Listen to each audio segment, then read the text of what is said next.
pessoal falou alguma coisa no grupo, se ia entrar, se não ia?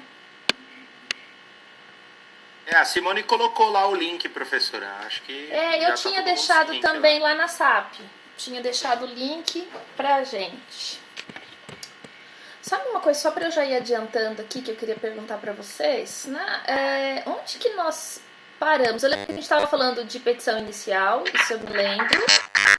Eu não lembro se a gente terminou, Fabrício, você lembra? Rô, você estava também na aula, você lembra? Tava sim, professora. Aí terminou, porque não teve aula anterior do dia 7, né? O que eu tenho aqui no meu caderno foi o exercício que a gente fez de petição. Foi o exercício. E aí depois você passou o objeto da demanda para a próxima aula. Que seria o objeto da demanda. E aí seria a aula do dia 7, né? Que foi o problema. Eu tentei entrar, foi 7h30 e já deu erro. A maioria também eu não sabia que estava dando erro. Fiquei, acho que o pessoal entrou já era umas 9 e pouco. Não sei se chegaram a comentar. Não, eu tentei até acho que esse horário, aí eu não consegui. Aí eu não entrei mais. Então a gente estava falando do objeto, é isso, doutora? Isso, e aí seria, o que eu tenho no caderno, que foi na aula antes do dia 7, objeto da demanda. De valor da causa a gente falou. Oi? Do valor da causa a gente falou? Não entendi. Do valor da causa? Bom, eu não tenho aqui anotado, não. Que eu lembro que a gente falou de nome, pronome, aí fatos e fundamentos jurídicos. Não, acho que então foi que você deu a aula às 9, né? Então, se foi dessa aula aí. Não, a gente falou só um pouquinho. Aí eu não peguei. O que eu tenho aqui foi só até que seria para demanda, objeto da demanda. Então é daqui mesmo. Foi aqui mesmo que a gente parou. Boa noite, Nicole. Boa noite, doutora Elizabeth.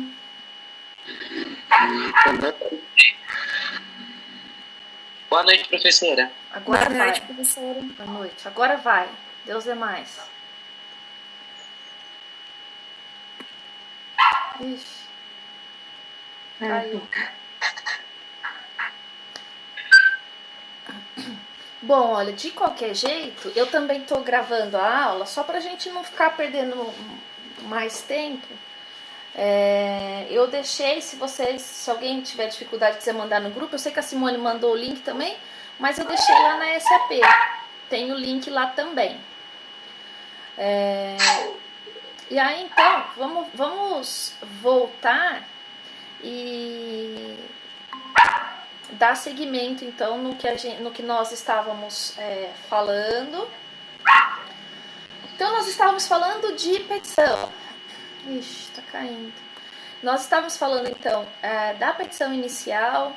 Aí lembra que nós falamos quais são os requisitos da petição inicial. Eu até falei para vocês, olha, os requisitos eles estão todos lá no artigo 319. Mas não se preocupe, não precisa comprar vadimeco.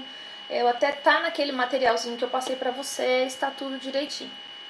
Então, olha, para a gente continuar, então nós vimos que a petição inicial ela tem o juízo para quem vai ser endereçada. Depois a gente viu que ela vai precisar ter os nomes, prenome, estado civil, existência ou não de união estável, número do CPF ou do CNPJ, se for uma empresa, o cadastro, o endereço eletrônico.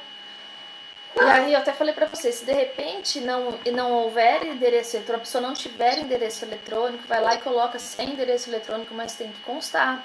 Colocar o domicílio dessa pessoa e a residência. Aí eu penso que nós falamos da diferença de domicílio e de residência. Falamos?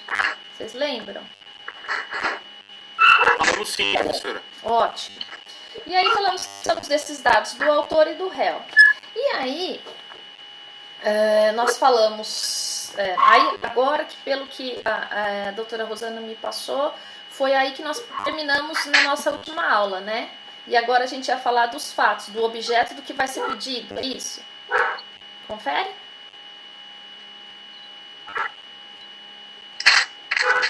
Eu creio que sim, professor. Acho que foi aí mesmo que paramos. Ótimo, ótimo. E aí, eu acho que vocês estão com o material ainda. Aí tá lá, no próprio artigo 319, ele diz, olha, tem que trazer os fatos e os fundamentos jurídicos do pedido. Porque se alguém entra com uma ação, essa pessoa entra com essa ação porque ela está pedindo alguma coisa, porque ela quer alguma coisa, porque ela sofreu uma lesão ou uma ameaça de lesão a direito. Aí essa pessoa, ela tem o poder de buscar o judiciário, dizer, opa, calma aí, eu tenho um problema. Ah, qual o problema? Por exemplo, eu tenho um contrato de locação, o meu locatário não está pagando. Ah, posso entrar com uma ação de despejo acumulado com cobrança? Posso. Posso entrar só com uma ação de cobrança? Posso. Então, nesse momento, a pessoa vai lá e busca o Poder Judiciário. Ela buscou o Poder Judiciário. Só que o magistrado, quando ele pega uma petição, agora ele não pega mais a petição, agora ele olha lá na tela. Quando ele olha lá na tela, vê essa petição, ele vai ter que se inteirar do que está acontecendo. Porque pensa que ele não conhece o autor, ele não conhece o réu, ele não sabe da história. Você vai ter que passar para ele a história, o que efetivamente está acontecendo. Então pensa comigo, nesse momento ele tem que trazer os fatos, trazer a história, mas trazer a história, contar o que efetivamente aconteceu, mas contar esse acontecimento de tal modo que torne inteligível, ou seja, dê para entender. Mas mais que isso, tem que ser de uma forma muito objetiva. Então, na verdade, o que a gente precisa fazer nada mais é do que um resumo. Esses fatos aí, eu faço um resumo e conto toda lesão ou ameaça de lesão a direito. Quando eu estou falando de fatos, e aí lá no inciso 3 do artigo 319, ele diz isso, os fatos e os fundamentos jurídicos. Então, eu sei que alguns de vocês gostam de anotar. Se quiserem anotar aí, os fatos nada mais são do que a tradução da história, a tradução do que realmente aconteceu. Quando eu estou escrevendo os fatos, eu preciso colocar artigo, súmula, indicar a letra da lei? Não, porque fato é fato. Eu vou dizer só o que realmente aconteceu da forma mais objetiva possível. Bom, até aí tudo bem. Aí eu fui lá, coloquei os fatos. Depois que eu coloco os fatos nessa determinada petição, eu vou para o próximo requisito, que são os fundamentos jurídicos. Agora sim. Quando eu entro nos fundamentos jurídicos, aí eu vou trazer a letra da lei. Aí eu vou dizer como que eu vou fundamentar. Se tem súmula, eu trago súmula.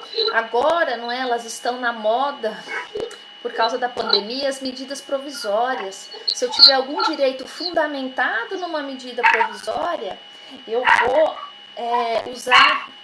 usar essa medida provisória. Se eu tiver algum decreto, os decretos também, eles estão em alta por causa da pandemia também. Vou citar os decretos? Vou. Aí eu vou trazer tudo que diz respeito à questão legal. Por isso que o nome traz lá pra gente o fato e os fundamentos jurídicos. E aí depois os pedidos. O que eu realmente estou pedindo? Porque aí primeiro então eu conto a historinha do que aconteceu, depois eu trago a fundamentação jurídica e depois os pedidos com as suas especificações. Primeiro, só para a gente simular uma historinha aí, para talvez ficar mais fácil de nós entendermos. Pensa o seguinte, olha, lembra que eu falei que tem um locatário que ele não está me pagando? Aí eu entro com essa petição, conto toda essa história, aí eu trago o fundamento jurídico. vou falar da lei de locação, vou falar de direito obrigacional, trago essa fundamentação toda. Se eu estiver pedindo despejo, eu também cito o artigo que faz a previsão do despejo. Aí, depois disso, eu vou fazer o pedido, o que eu realmente quero. E mais, se vocês pegarem uma petição inicial, lá no pedido, ela vai trazer para, primeiro, pedir a citação do réu. Afinal, o réu, ele é chamado para responder. Ele é chamado para responder essa ação. Então, eu vou pedir a citação. Pensa que eu quero que o despejo, peço o despejo. Pensa que eu estou pedindo justiça gratuita. Coloco que eu quero pedido de justiça gratuita. Peço para as intimações saírem no nome do advogado X, inscrito na OAB tal. Então, eu vou lá e coloco todos os pedidos que eu quero. Porque, lembra, a petição inicial ela tem que trazer todos esses requisitos. Ela tem que seguir todos esses requisitos. Aí a gente pula um pouquinho, vai lá para o inciso 5 do artigo 319 do CPC. Ele diz que tem que trazer o valor da causa. Toda ação tem um valor da causa? Sim. Toda ação tem a obrigação de ter um valor da causa. Toda petição inicial, que entenda a petição inicial como aquela peça que dá o pontapé inicial, por isso petição inicial, né? Que ela dá o pontapé inicial para que surja um processo. Então, essa petição inicial, ela obrigatoriamente tem que ter o valor da causa. E como é que eu calculo o valor da causa? Qual é a regra geral do valor da causa? E aí? Eu sei que tem bastante gente aí, bastante de vocês que já está um pouco ou muito envolvido com o direito e talvez vocês já tenham visto isso, a questão do valor da causa. Tem o valor da causa. Diga, doutora. Tabela da OAB? Oi? Tabela da OAB? A tabela da OAB? Não. A tabela da OAB é uma tabela para honorários. É o mínimo que o advogado deveria cobrar. Mas tá. Oi? Entendi, verdade. O valor da causa está lá no artigo 291. Toda causa tem que ter um valor. Qual é a regra geral? A regra geral é que eu darei o valor relativo ao proveito econômico.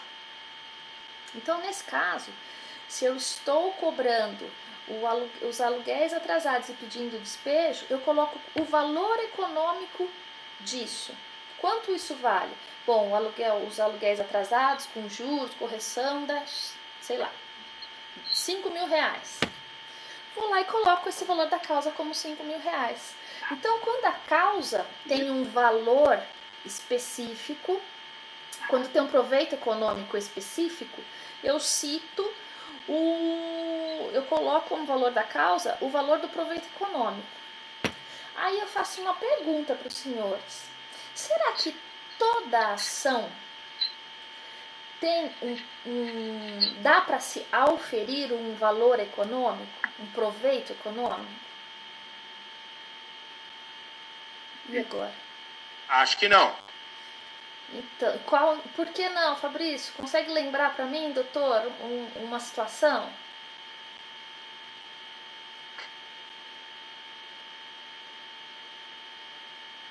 Professora, deixa eu tentar lembrar aqui. Nós temos algumas ações mesmo que realmente não têm valor econômico. De cara não tem valor econômico, ou não necessariamente tem valor econômico. Pensa comigo. Uma ação... Mas no caso assim, professor, que você diz de valor econômico é que só se envolve dinheiro ou tipo como se fosse um bem também? Não, que significa envolva... valor econômico. Que dê para tirar algum proveito econômico daquela ação em específico. Por exemplo, quando eu entro com uma ação pedindo uma indenização para alguém que bateu no meu carro e não pagou o conserto, eu fui lá, mandei consertar e eu entro com uma ação pedindo para a pessoa pagar o valor. Pensa que eu gastei 5 mil para arrumar o meu carro, juntei lá 3 orçamentos, os 3 orçamentos muito parecidos e tal, entrei pedindo essa ação. O que eu quero nessa ação? Eu quero receber os meus 5 mil, não é? Isso. Então, qual é o proveito econômico? Esses 5 mil. Aí eu acho que fica tranquilo, fica bem claro que o proveito econômico é esses 5 mil. Agora, nós temos outra, e mesmo esse exemplo do aluguel que eu estava falando para vocês, da ação de despejo acumulado com cobrança. Pensa que todo o aluguel atrasado, pensa que tem aluguel, tem condomínio, IPTU, enfim, dá 10 mil reais. Eu entro com a ação porque eu quero, que a pessoa saia do imóvel, por isso eu peço despejo. 2, eu também quero que a pessoa me pague o valor que ela deve, corrigido, que só para ficar mais fácil aí, 10 mil reais. Fica bem claro pra gente que o proveito econômico são os 10 mil reais, certo? Uhum. Agora eu pergunto uma coisa para vocês. Alguém entrou com uma ação. Pensa aí, olha, o casal teve um relacionamento, a moça resolveu que ia assumir o filho sozinha, e ela foi lá, criou o filho. Depois, na adolescência, ela até falou, olha, o seu pai é o fulano, mas não vai atrás dele não, porque a época que eu fiquei grávida, ele não quis saber de você, eu resolvi cuidar de você sozinha. Essa pessoa não foi atrás, aí ela estava lá com 20 anos, resolveu entrar com uma ação de reconhecimento de paternidade. Pode isso? Pode, não tem problema nenhum. Ah, não vai prescrever? Não. Reconhecimento de paternidade não prescreve porque é direito indisponível. Mas fiquem tranquilos que quando vocês estiverem em Direito Civil 1, já no semestre que vem vocês vão saber direitinho quais são os direitos disponíveis e os indisponíveis. Esse direito da filiação é tido como um direito tão importante, mas tão importante, que ele não prescreve, diferente de uma ação de cobrança. Então essa pessoa entrou pedindo alimentos? Não pediu alimentos porque ela já é maior, ela já tem renda própria, mas ela pediu o reconhecimento de paternidade. Naquele momento que se foi lá, fez exame de DNA, deu tudo certinho, pá, saiu o exame. É filho mesmo. Reconheceu a paternidade. O que ele vai ter? Vai ter um mandado para averbar, incluir o nome do pai lá na certidão de nascimento, ok. Mas isso, de cara, tem valor econômico? Não. Não. Realmente não. Não tem valor econômico. Aí, dando esse exemplo, em alguns momentos, já teve aluno que falou assim, não, professora, não tem, tem valor econômico sim, porque ele vai herdar. Mas primeiro, ele vai herdar agora, nesse momento, nessa ação? Não. Pensa que esse genitor, ele só quer ter o nome do pai, mas esse cara nem bens tem, não tem bem nenhum. Ele vai herdar alguma coisa? Não. Então é isso que eu quero que vocês entendam, que algumas ações, elas têm proveito econômico imediato e outras ações não têm. Pensa o seguinte, uma outra situação, pensa que o casal foi lá, se casou, foi no cartório, estavam lá felizes da vida. Estão casados há 10 anos. Tem algum bem? Não constituíram bem nenhum. Mas eles estão casados, o estado civil de cada um deles é casado, eles resolvem se separar. Precisa se divorciar? Precisa, até para tocar a vida, enfim. Só o divórcio, sem partilha de bens, tem valor econômico? Não tem. Não. Só que, vamos trocar de área, vamos sair um pouquinho do civil. Se a gente sai da área civil e vai para a trabalhista, pensa o seguinte, o empregado saiu da empresa, a empresa pagou todas as verbas dele, tudo certinho. Só que não deu baixa na carteira. Ele já foi lá na empresa, já pediu para dar baixa, eles falam, depois a gente dá, depois a pessoa que é responsável por isso não está aqui, e o tempo vai passando. A pessoa, o trabalhador, pode entrar com uma ação pedindo só para dar baixa na carteira dele? Só para fazer o registro lá? Pode. Não tem problema nenhum. E qual o proveito econômico dessa assinatura na carteira? Tem proveito econômico específico? Também não. Ações de alteração de nome. Algumas pessoas que têm um nome que submete a uma condição vexatória, tipo Alessandra, a pessoa pode ir lá e pedir para trocar de nome, não é? Tem proveito econômico? Não, não tem proveito econômico, mas mesmo assim, o artigo 319, ele diz que obrigatoriamente tem que ter um valor da causa. Logo, se a lei impõe, eu tenho que colocar um valor. Mas e nesses casos? Eu ponho um valor lá, estimado. Põe lá, tem gente que põe R$1.000, tem gente que põe R$100 e coloca e explica o porquê que é aquele valor. Para fins legais. Porque se uma causa não tiver valor, essa petição ela pode ser considerada inepta. Na verdade, o juiz vai lá e chama a pessoa, qualquer dos requisitos que estiver faltando, o juiz vai chamar a parte para esclarecer aqueles requisitos. Então, se não tiver um valor da causa, o juiz chama para indicar um valor da causa. Tá bom?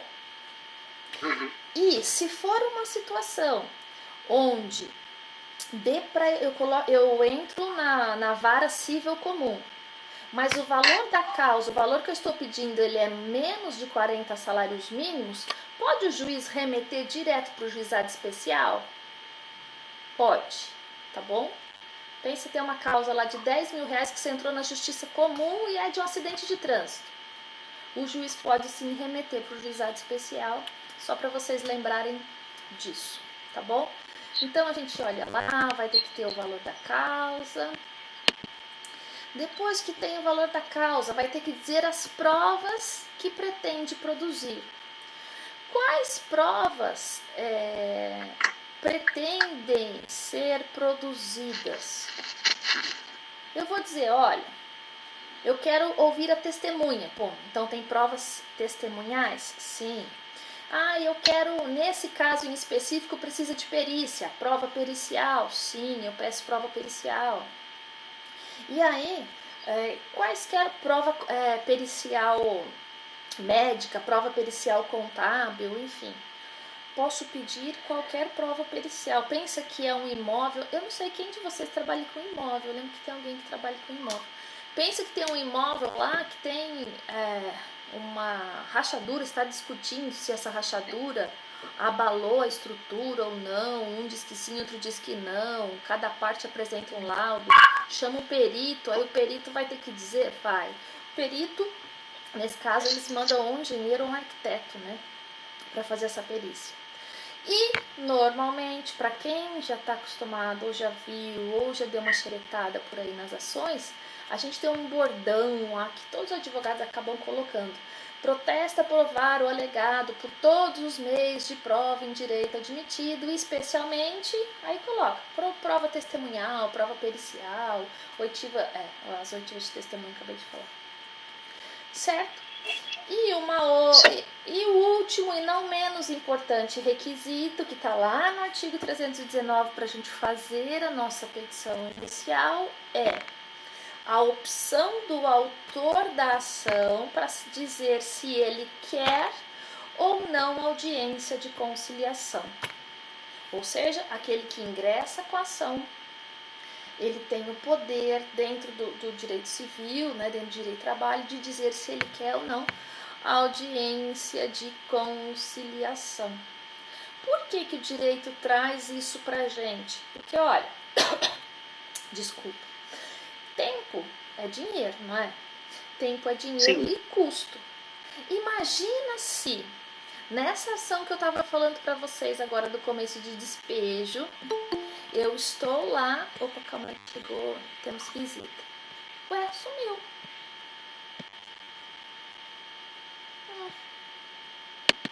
Cadê, gente? Apareceu aí pra você? Não, 3 não. Isso. Beatriz. A Beatriz chegou. Boa noite, doutora.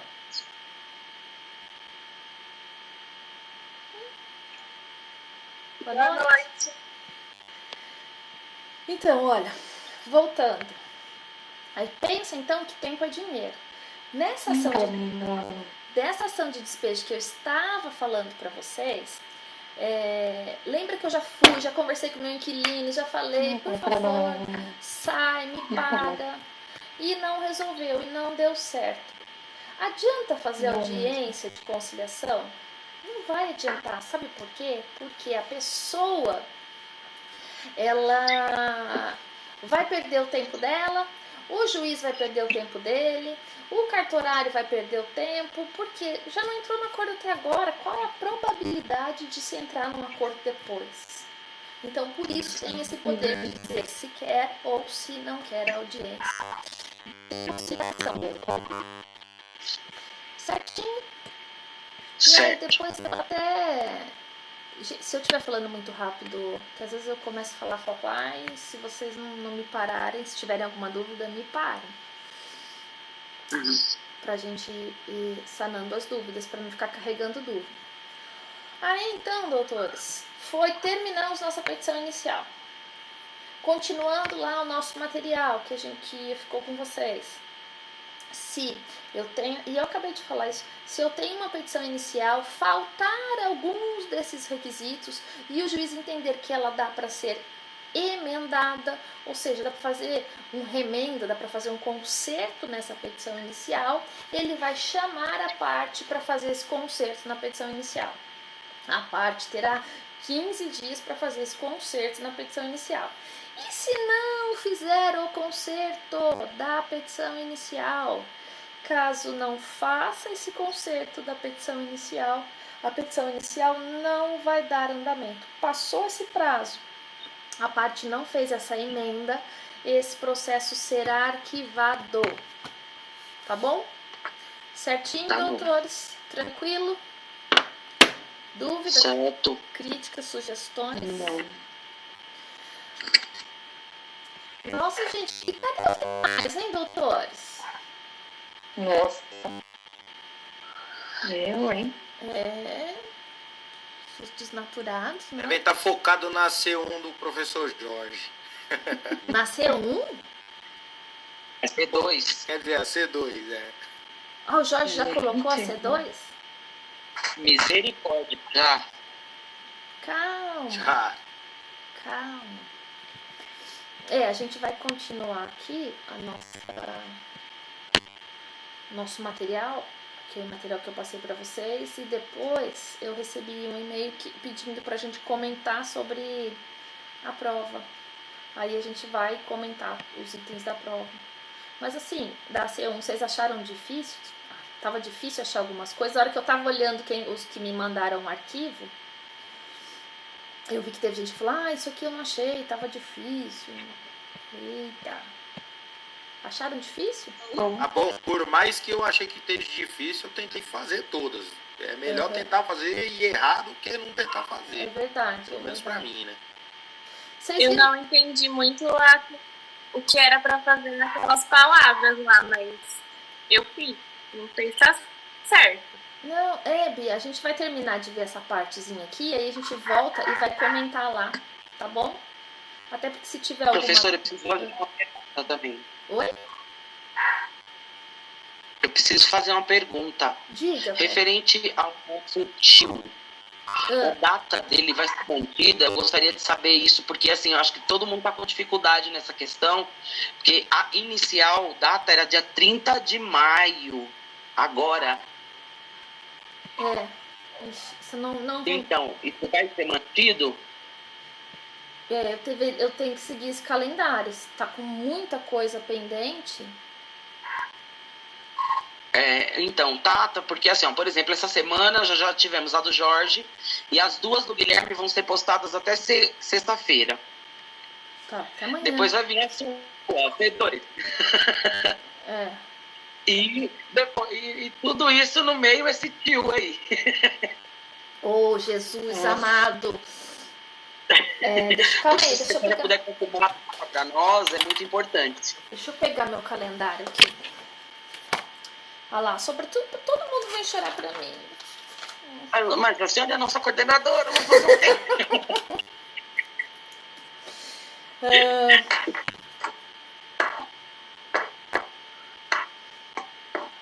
Porque aí... Porque o Guilherme vai dar essa semana. Ou semana que Então, o vem. Guilherme, as duas dele vou colocar até sexta. A C2. Jorge já colocou e falta a sua. Tá. Então, ó, vamos deixar pro dia 4, então, sem falta, hein? Pelo amor de Deus. Ótimo. Que bom. Ajuda. Já estica bastante. Gente, mas não pode passar... Se apertar, estica mais, hein, professora? Não estica, Fabrício. Sabe por quê? Não, calma aí. Porque na semana que vem eu também vou passar a minha prova pra vocês. Não, eu entendi. Ô, professora, só mais uma pergunta. Ajuda bastante. Porque... Fabrício, para de ser chorão. E como nós vamos entregar? Vocês vão me mandar em PDF. PDF por e-mail. Beleza. Não, tá não. Bom. Eu vou abrir um tópico lá pra vocês. Porque vocês viram que eu pedi umas 3 vezes pra vocês colocarem por e-mail, porque não estava dando pra mandar colocarem lá na SAP, mesmo assim que eu estiquei o prazo. Sim, e a gente viu. E então, eu vi que vocês colocaram. Ih, O Júnior entrou. mudou a tela de vocês também? Mudou, professora? Ah, agora voltou.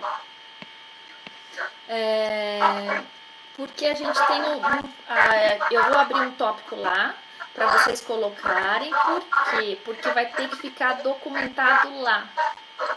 No primeiro momento ia poder ficar no e-mail mesmo, mas aí a gente chegou à conclusão na instituição que é melhor deixar tudo na SAP, porque fica documentado lá, não vai misturar com os e-mails normais, e vai ficar tudo lá. Então é melhor deixar lá, mas eu vou criar, viu, Beth? Fica tranquila. Perfeito, então, eu crio um professora. tópico lá e daí eu descobri qual foi o erro que eu fiz na hora de colocar para vocês. Na hora de colocar o tamanho do arquivo, sem querer eu coloquei o tamanho errado, aí ficou muito pequeno, por isso que ninguém estava conseguindo carregar. Aí depois deu certo. Então, mas realmente foi uma falha minha na hora de... Porque tem lá um monte de quadradinho pra gente ir ticando. E aí eu me perdi lá com as letrinhas. Essa coisa de 27 anos, essas letrinhas, elas me atrapalham mesmo às vezes. Entendi. Professora, obrigado. Tá, então depois eu vou alterar lá. E, bom, vamos continuar então, porque aí depois a gente vai e conversa a respeito da C1, se tem algum tópico que vocês ficaram com dúvida, alguma dessas pesquisas que vocês... Nossa, Rosana, eu vou pedir pra você fechar um pouquinho o som, aí você abrir só a hora que você for falar. Tá muito barulho. É isso que eu ia falar, professora. Pra quem não estiver falando, fechar o microfone, que tá dando interferência. Tá muito barulho do cachorrinho. Tá bom, mas eu tentei fechar aqui, tá aberto? Tá. Meu tá aberto? Tá aberto? Vou tentar fechar aqui, peraí. Fazendo favor. Esse aqui é diferente. Aí você for falar, você no vídeo da abre. professora aí que aparece a opção. Ah, aparece? Ah, não deu pra fechar, não. Ah, Agora tá. por causa do barulho do cachorrinho. Eu amo cachorrinho, mas não tava com Ai. Bom, então, até perdi onde que eu estava. Ah, tava falando da C1. A gente teve... Não, imagina. Falando que ia esticar o prazo aí, professora, até o dia 10, mais ou menos, que eu acho que você falou. Ô Fabrício, mas dê dinheiro, mas não dê intimidade. Primeiro dia que chegou lá, tava lá na sala de aula quietinho, eu não abri a boca, né? Depois vai ficando assim, ó. Faz parte, né, professora? Faz parte. A Rosana, acho que ela até saiu, será que ela ficou chateada? Não, é que tá caindo mesmo, professora. Aí, já entrou. Rosana, não fica chateada não, é porque por causa do barulhinho, mas eu não ligo não tem que pedir desculpa, imagina. Outro dia eu tava dando aula, a minha assistente de voz do celular começou a falar no meio da aula. Acontece. Tá vendo? Acontece. Bom, ó, então, Dr. Fabrício Chorão é dia 4, tá bom? O nosso prazo do tio vai ficar pro dia 4. Tá bom, professora, tá bom. E... Bom, é é isso. E eu vou deixar a AC2 para vocês também. Mas essa daí não estava complicada, não. E aí, terminando essa partezinha que tá aí para vocês, que aí no de vocês termina lá no resumo, não é isso?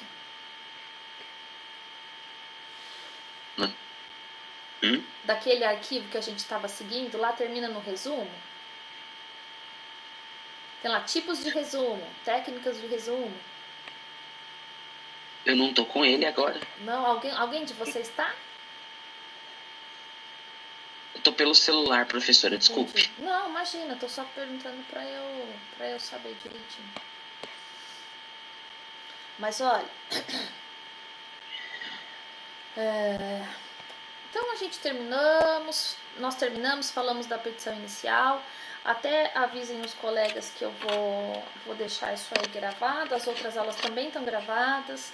Que caso vocês tenham alguma dúvida que não seja dessa aula em específico, não, tirem essas dúvidas mesmo assim, não tem problema se é lá do primeiro dia, se é de uma coisa que vocês estavam estudando agora para a prova, enfim. Eu sei que é mais complicado nesse momento, com aulas remotas, é muito... Para uns mais do que para outros, né? Eu tenho muita limitação com isso. Mas vamos tentar não carregar dúvidas. Tá bom? Ó, vamos continuar então aqui. Vamos falar então, continuando dos gêneros textuais, nós vamos falar do resumo. Aí eu até deixei para vocês, bom, o que a gente pode entender como resumo? O resumo nada mais é do que uma forma de sintetizar os fatos. Sintetizando esses fatos, deixando eles de uma forma mais simples, mais concisa, mas sem esquecer da coesão. Daquele texto que tem, embora seja curto, ele tem que ter uma lógica.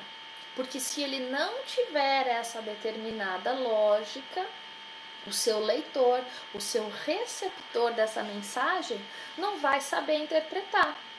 E pra gente, lembra, até porque agora há pouco eu estava falando para vocês a respeito dos fatos dentro de uma petição inicial. Esses fatos aí que vão levar a história, levar o que aconteceu para o magistrado. Se eu escrever uma coisa sem nexo, como que esse magistrado vai julgar? Então, por isso, essa importância.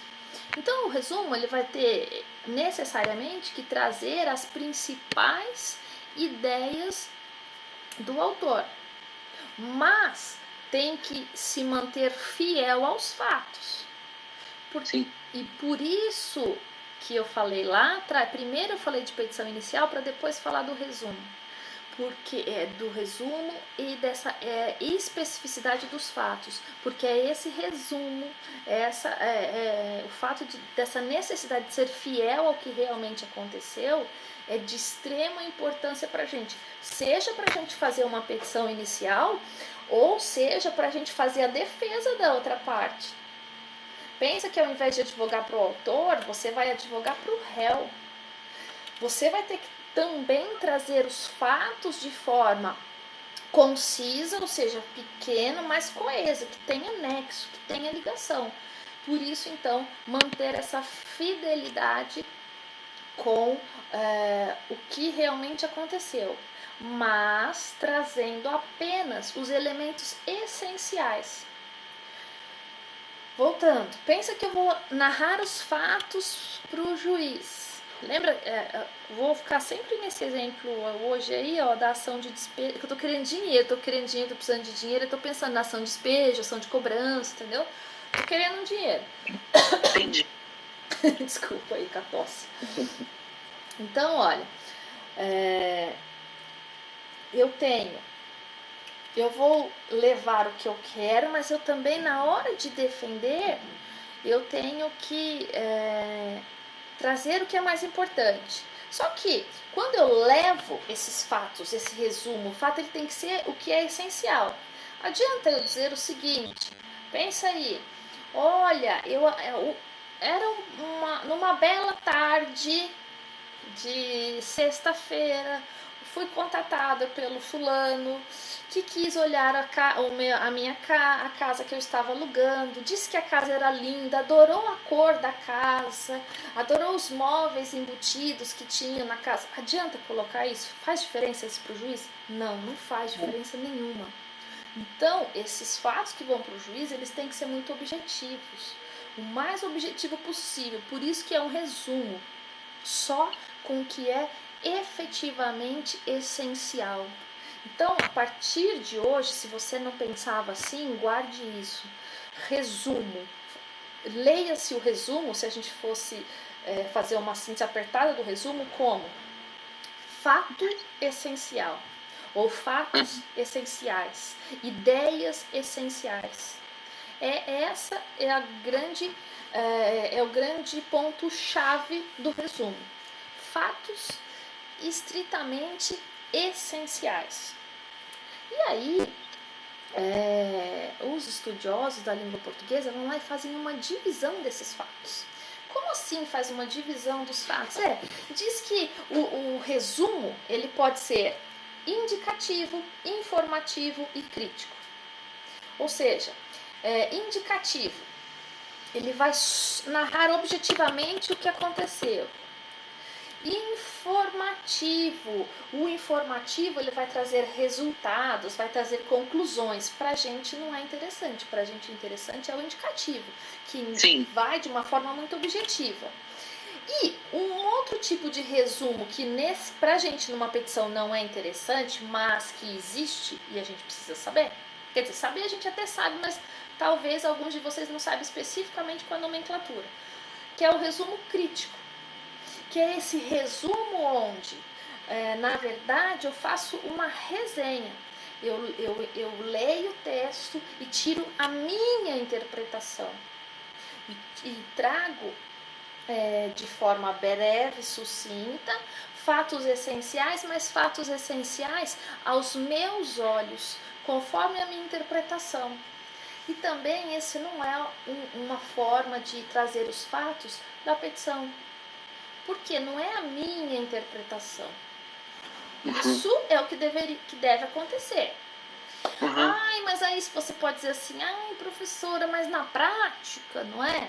Lá no escritório onde eu tô, lá na petição que eu vi, tem advogado que vai lá e faz um pouco mais de drama, coloca mais...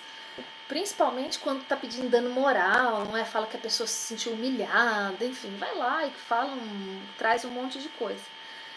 Aí são técnicas e técnicas de escrever e de tentar sensibilizar o magistrado. Mas lembra que o advogado, quando ele está lá peticionando, ele tem que ser o mais técnico possível.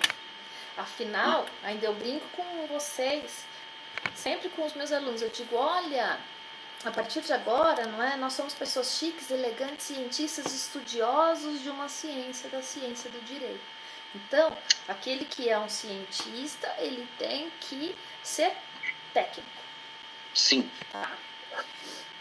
Bom, chega mais gente, visita, temos visita.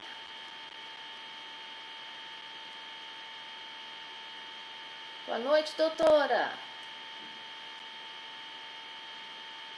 Sua desnaturada, a senhora tá atrasada, viu? E isso está sendo gravado. Eu tenho provas materiais de que a senhora está atrasada.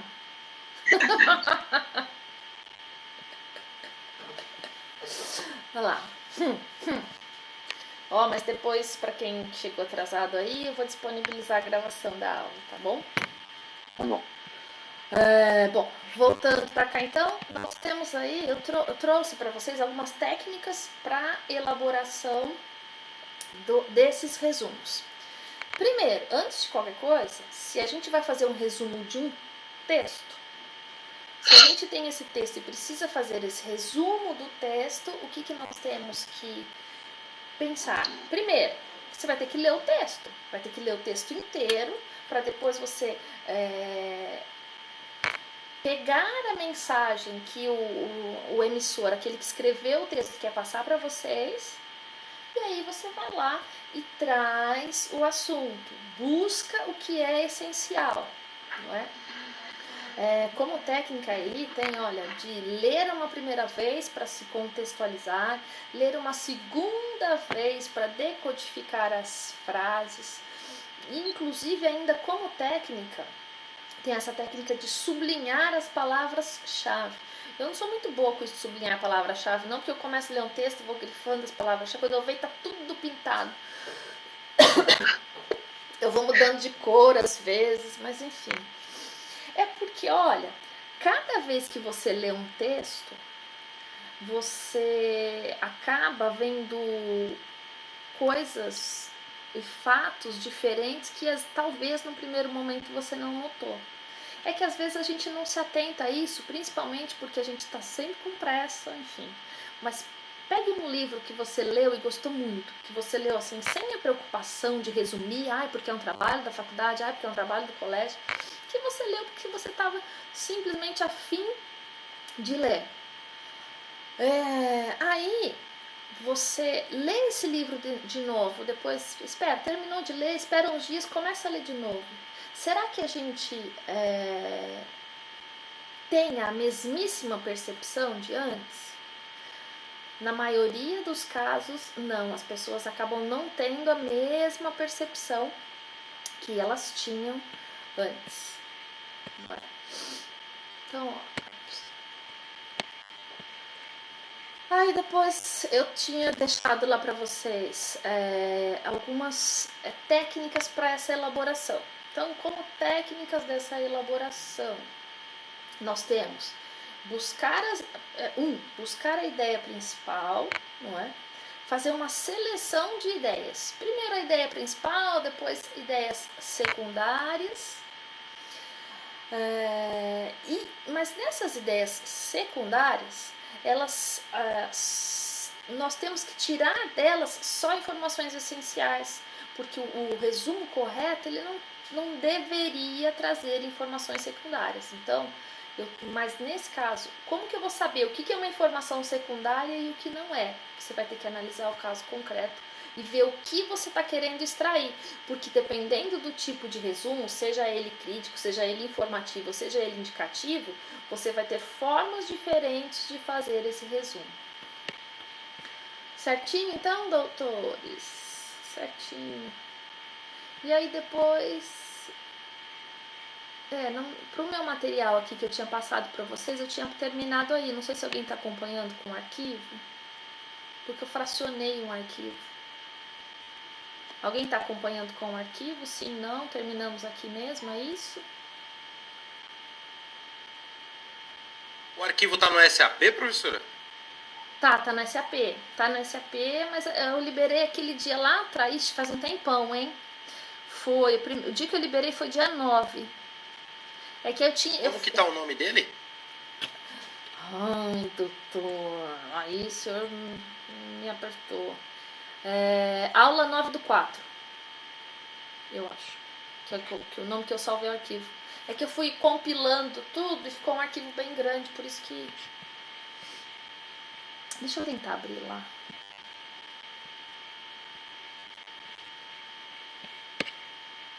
Eu acho que é isso mesmo.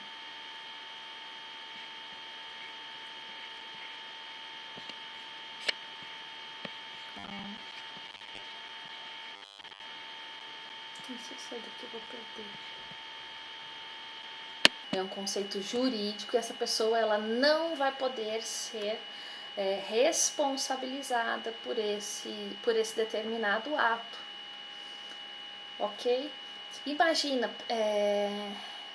pensa que uma criança, né, não estou dizendo de adolescente, uma criança, sem querer ela empurra alguém da sacada. A pessoa está lá na sacada, a criança está brincando, derrubou alguém lá da sacada. Essa criança vai ser responsabilizada por isso? Não. Por quê? Porque essa criança ela é inimputável. Pensa que a pessoa caiu lá. Professora. Oi.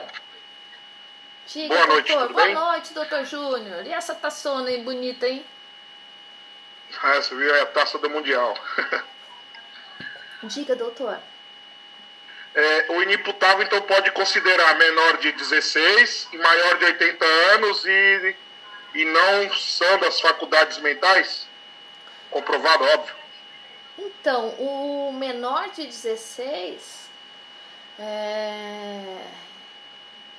ele não será, ele é incapaz, na verdade, ele é considerado como incapaz. Inimputável é qualquer pessoa que não possa ser incriminada por uma determinada situação, que ele não vai responder por aquela situação. O maior de 80 anos não tem isso, a criança sim, o maior de 80 anos não. Só se ele não tiver mais capacidade civil, ou seja, aquela pessoa que foi interditada, ele não vai responder mais pelos atos da vida civil. Só que a questão de imputabilidade, ela pode estar ligada à questão civil ou à questão criminal. Nós temos essas diferentes situações. Na questão civil, no que diz respeito à questão civil, pensa que um adolescente de 15 anos, não é? E hoje em dia a gente tem uns adolescentes que, olha só por Deus, você olha e fala que tem 15 anos, principalmente as meninas, né? Menina, normalmente ela se desenvolve mais que menina. Você olha e fala, nossa, essa menina aí tem uns 20 anos, não é? Se a pessoa vai lá e assina um contrato ela não tem capacidade para isso, né? Ela não poderia fazer esse contrato via de regra.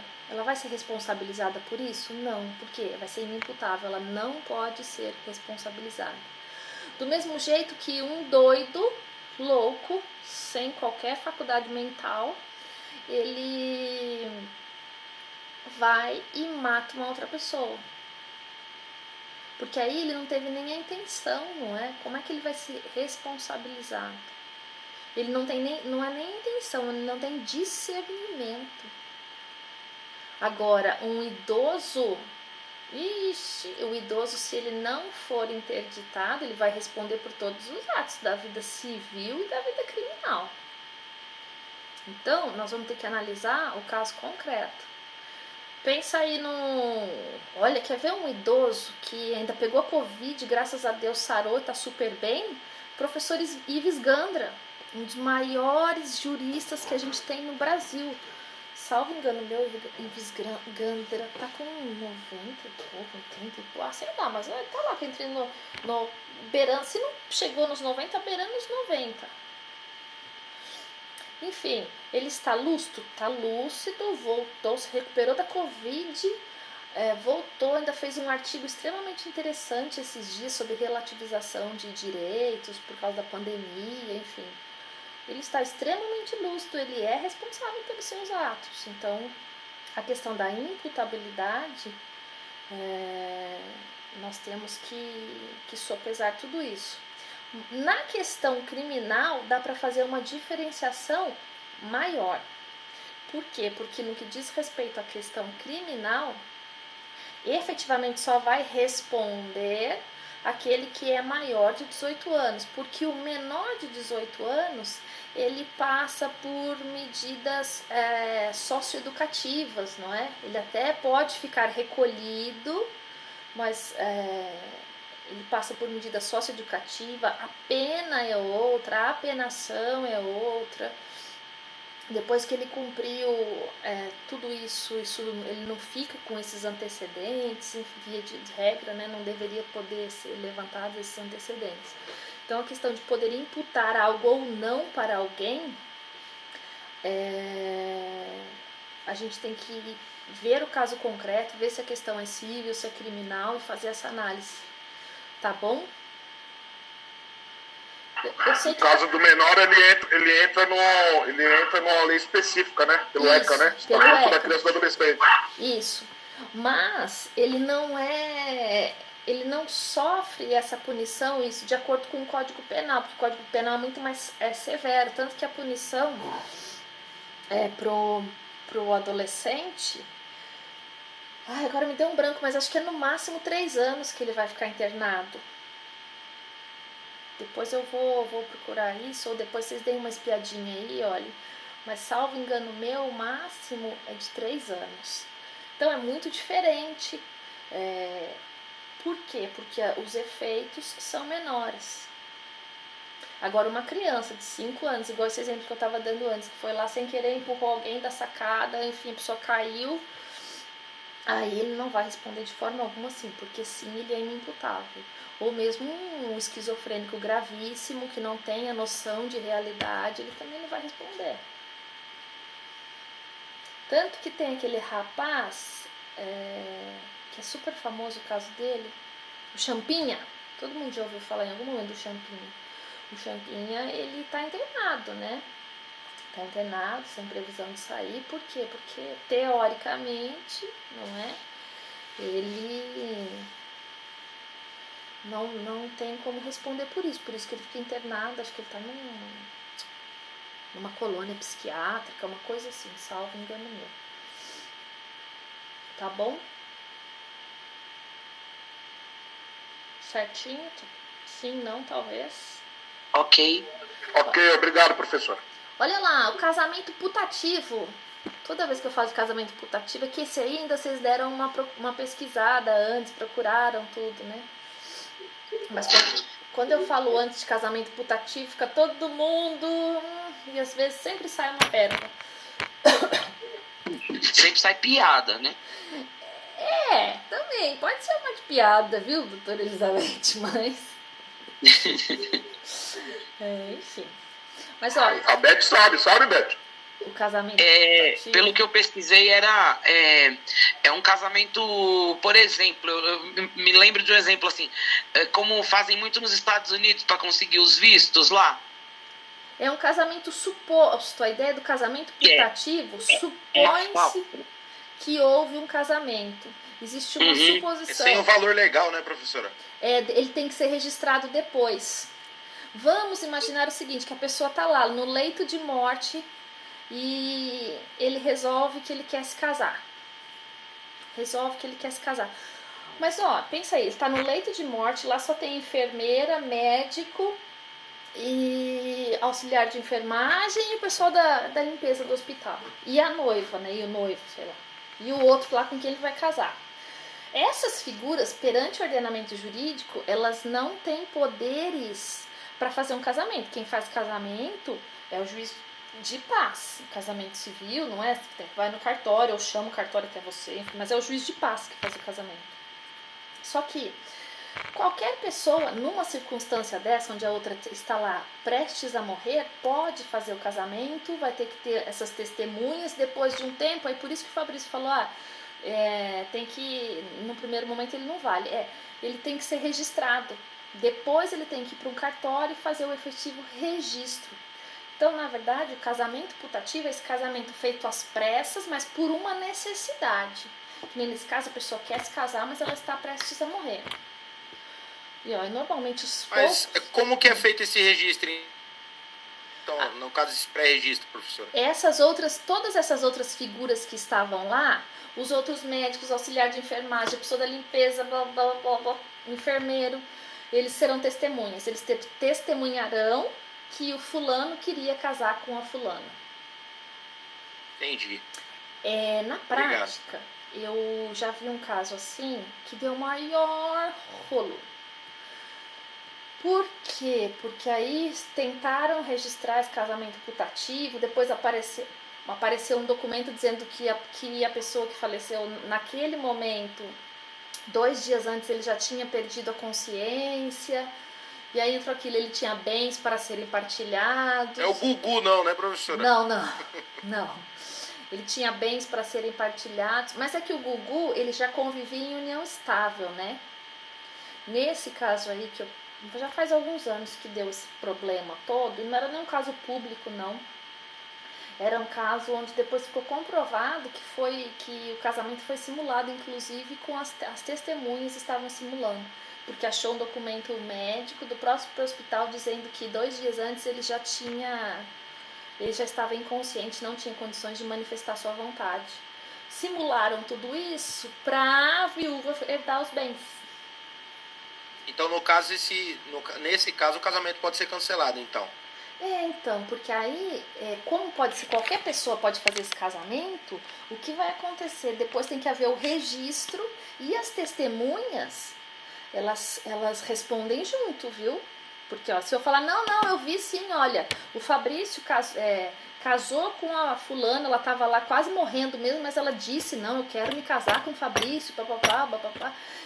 Se eu estou fazendo isso de forma falsa, de forma mentirosa, só para te ajudar, para você ficar com a herança, eu posso, se isso vier à tona, se isso for descoberto, eu posso responder. Ainda mais se você não me pagar a parte lá que você falou que ia pagar. Aí sim que eu jogo tudo, dou de moro, coloco tudo no ventilador, você vai ver só. Aí fica difícil mesmo. Bom, então esse casamento putativo, né, ele é um casamento suposto, mas ainda não é registrado. Depois que ele é registrado, tudo certinho, aí sim ele vai ter uma validade normal, mas pode ser contestado. Olha, eu acho que essa no primeiro momento, o próximo aqui da minha lista, é o que mais pode causar estranheza. Tribunal incompetente. Você fala, caramba, como assim? Existe um tribunal que não é competente? Ou seja, não faz as coisas direito, não tem competência? É isso? E aí, o que é um tribunal incompetente? Que não tem competência. Isso, não tem competência. Para tal, desculpa, te cortei. Ação. Isso. É o tribunal que, bom, primeiro, a competência, ela está relacionada ou com o lugar ou com a matéria. Como assim? Com o lugar, com a localização. Territorial, né? Isso, com a questão territorial. Então vamos pensar o seguinte, Alessandra, aquela ação de despejo que eu estou falando desde o começo da aula, o imóvel, as ações de despejo, elas devem correr no local onde o imóvel está situado. Então, se o meu imóvel é aqui em São Paulo, eu vou entrar com a ação aqui em São Paulo.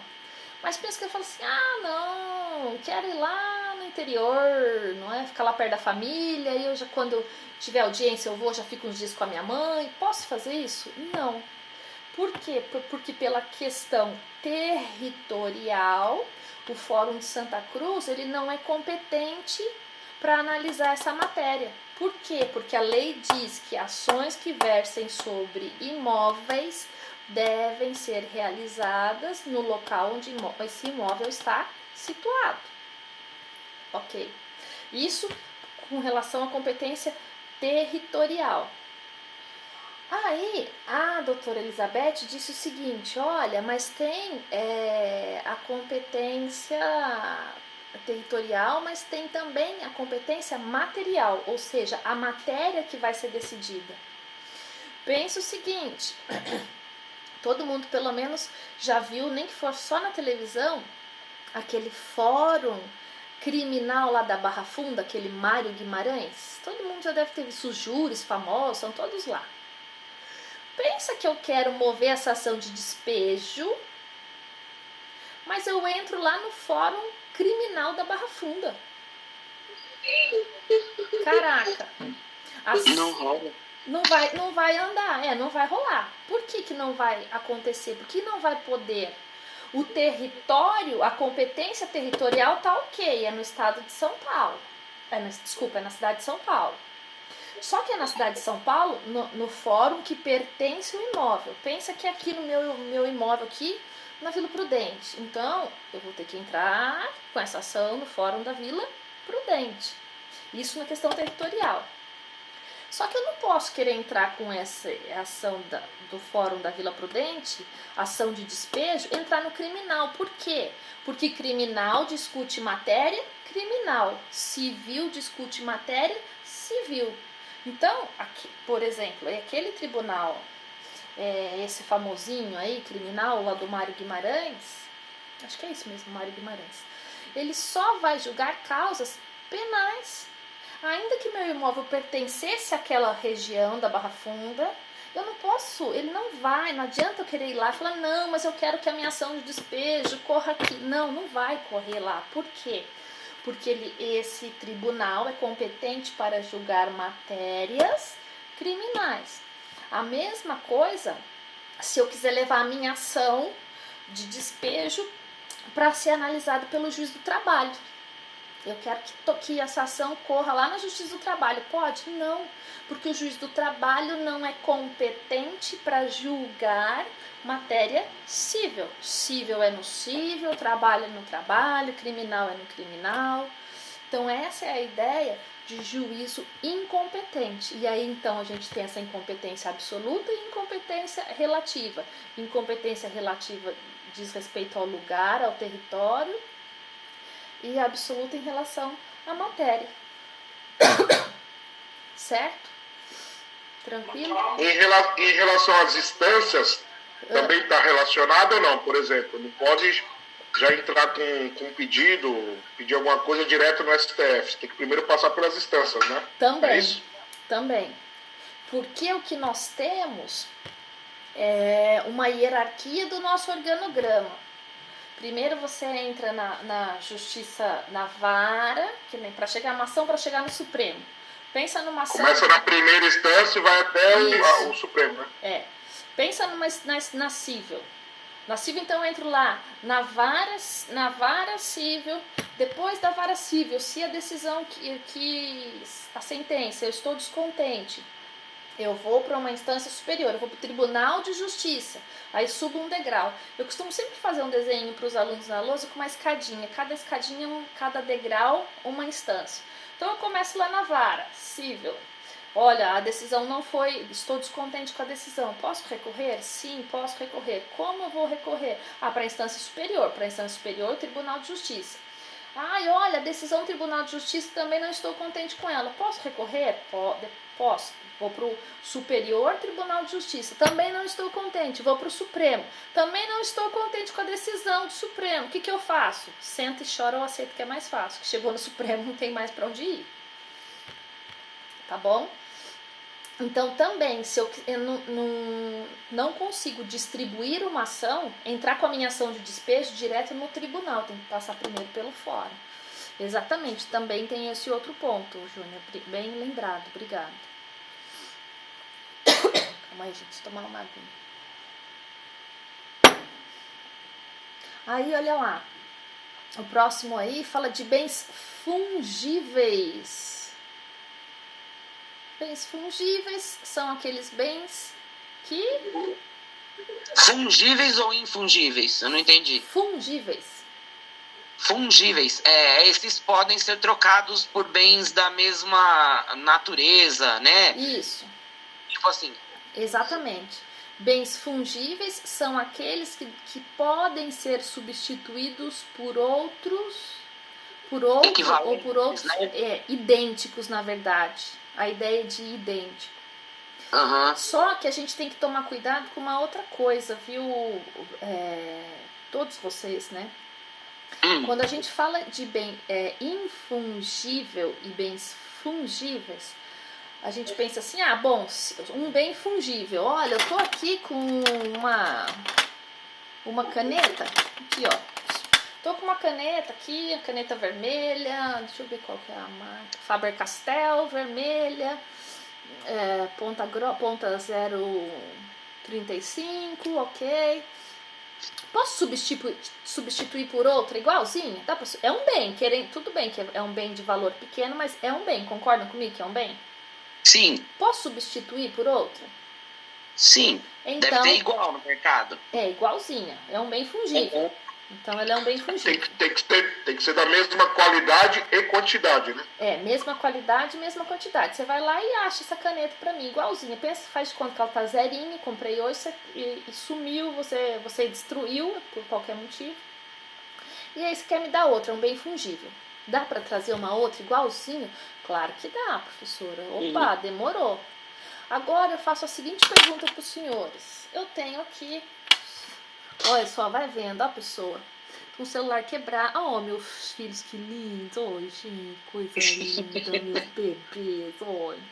Mas o meu celular tá aqui quebradinho. Tem esse celular aqui, Samsung, Android quebrado, mas é roxo, lindo. Eu posso substituir esse celular? O celular, ele é fungível ou ele é infungível? O celular eu acho que é fungível. O problema é o que tem dentro, né? Porque você pode repor Por o isso que eu acho que aparelho, é pode, infungível. mas não pode repor o que está dentro, por exemplo. Tá, mas pensa o seguinte, que ao invés de ser um celular que tem lá as fotos dos meus filhos e toda a minha vida, é um celular Então, que eu acabei de comprar. Acabei de comprar, Beth. Eu nem... Não dá pra trocar, dá pra substituir. Então, todo mundo acha isso do celular?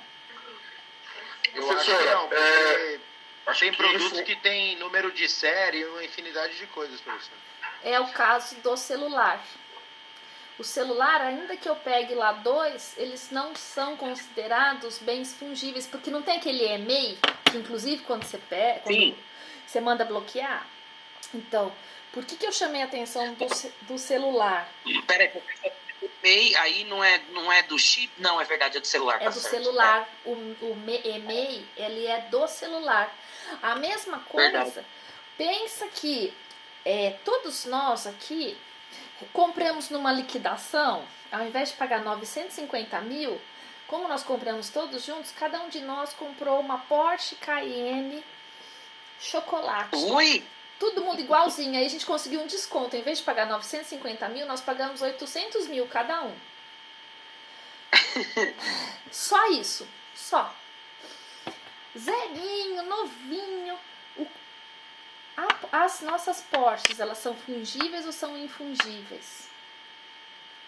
Também são consideradas infungível. Por quê? Porque cada veículo, independente da marca e tal, ele tem o seu registro próprio. Ele não tem lá o seu número de chassi. Infungível. Ele é infungível, Então, porque às vezes, por causa desse registro próprio, uma outra coisa que a maioria de vocês tem, aqueles aparelhinhos decodificadores, seja de internet, seja de TV a cabo, eles também são considerados infungíveis porque ele tem o registro próprio, eles têm o tipo e-mail, cada um deles.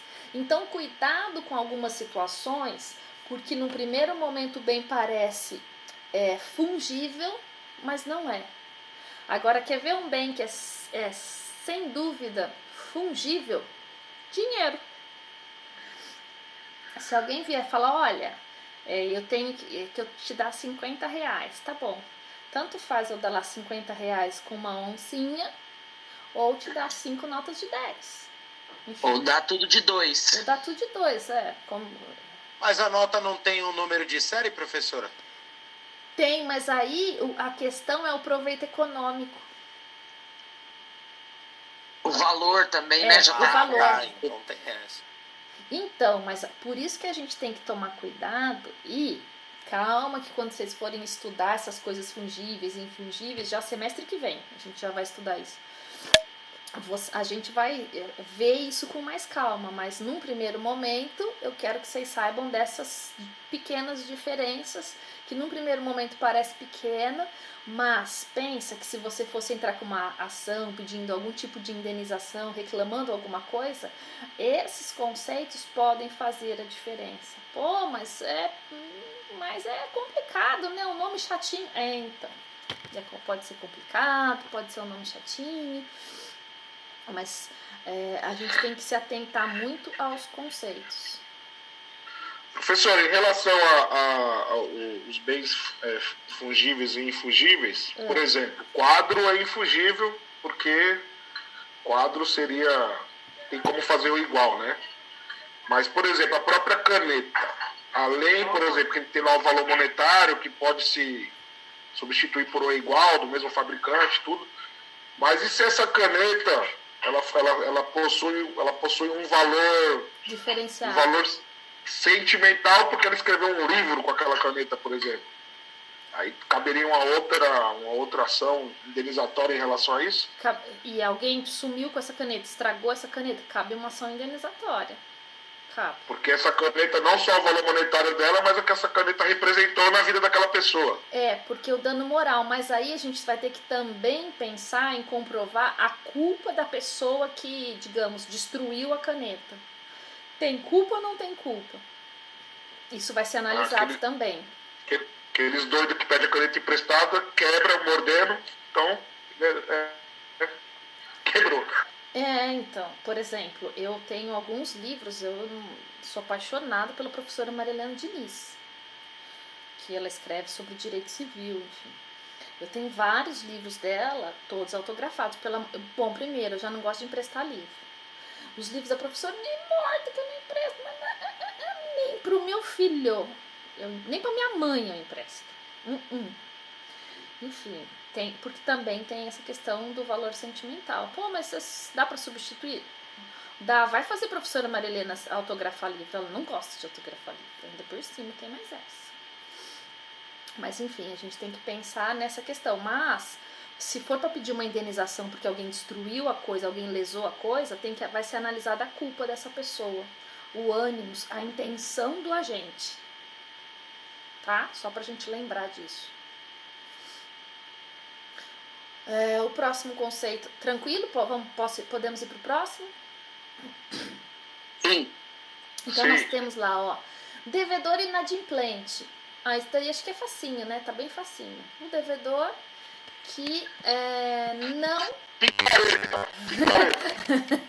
O vulgo picareta. Tem a dívida, mas não paga. O vulgo picareta, o vulgo caloteiro. A quarentena, acho que tá todo mundo, então, picaretando, né? O vítima de pandemia, no meu caso. Pode ser também. Complicado. O problema quando a pessoa não paga porque ela não está conseguindo é uma coisa, né? A gente até... É lógico. O problema é quando a pessoa realmente está na má fé, né? Aí que dá raiva. Mas paciência. Eu tive uma ação de despejo que o cara tava viajando pra Espanha. E não... vê se não dá vontade de esganar. Peguei do Facebook dele, tava na Espanha. Você acredita que não consegui pegar dinheiro desse homem? Não tem nada no nome. Não tem juros, nada, professora, nada. É aquele típico ganhei, mas não levei. Ai, nem me fala disso que eu tenho uma raiva. Eu também. E você tentou pedir bloqueio de passaporte? Tudo, professora, que eu tentei. A única coisa que o juiz deferiu em favor foi que ele ficou com restrição no SPC. No SPC e Serasa, né? E o contrato dele foi firmado. Eu tinha um contrato firmado na pessoa física e um na pessoa jurídica. Uhum. Então, assim, só. Mas ele não tem nada. E sabe quem é? Só pra... Ele ainda é famoso. Quer dizer, ele não. Ele é tio da Ellen Roche. Sabe aquela mulher lá do SBT? A loira lá? Bonitona lá. É toda bonitona. É tio dela. Filho da mãe. Não tem nada, professora, nada. O cara parece mas tava na Espanha, enquanto eu tava processando ele. Filho da mãe.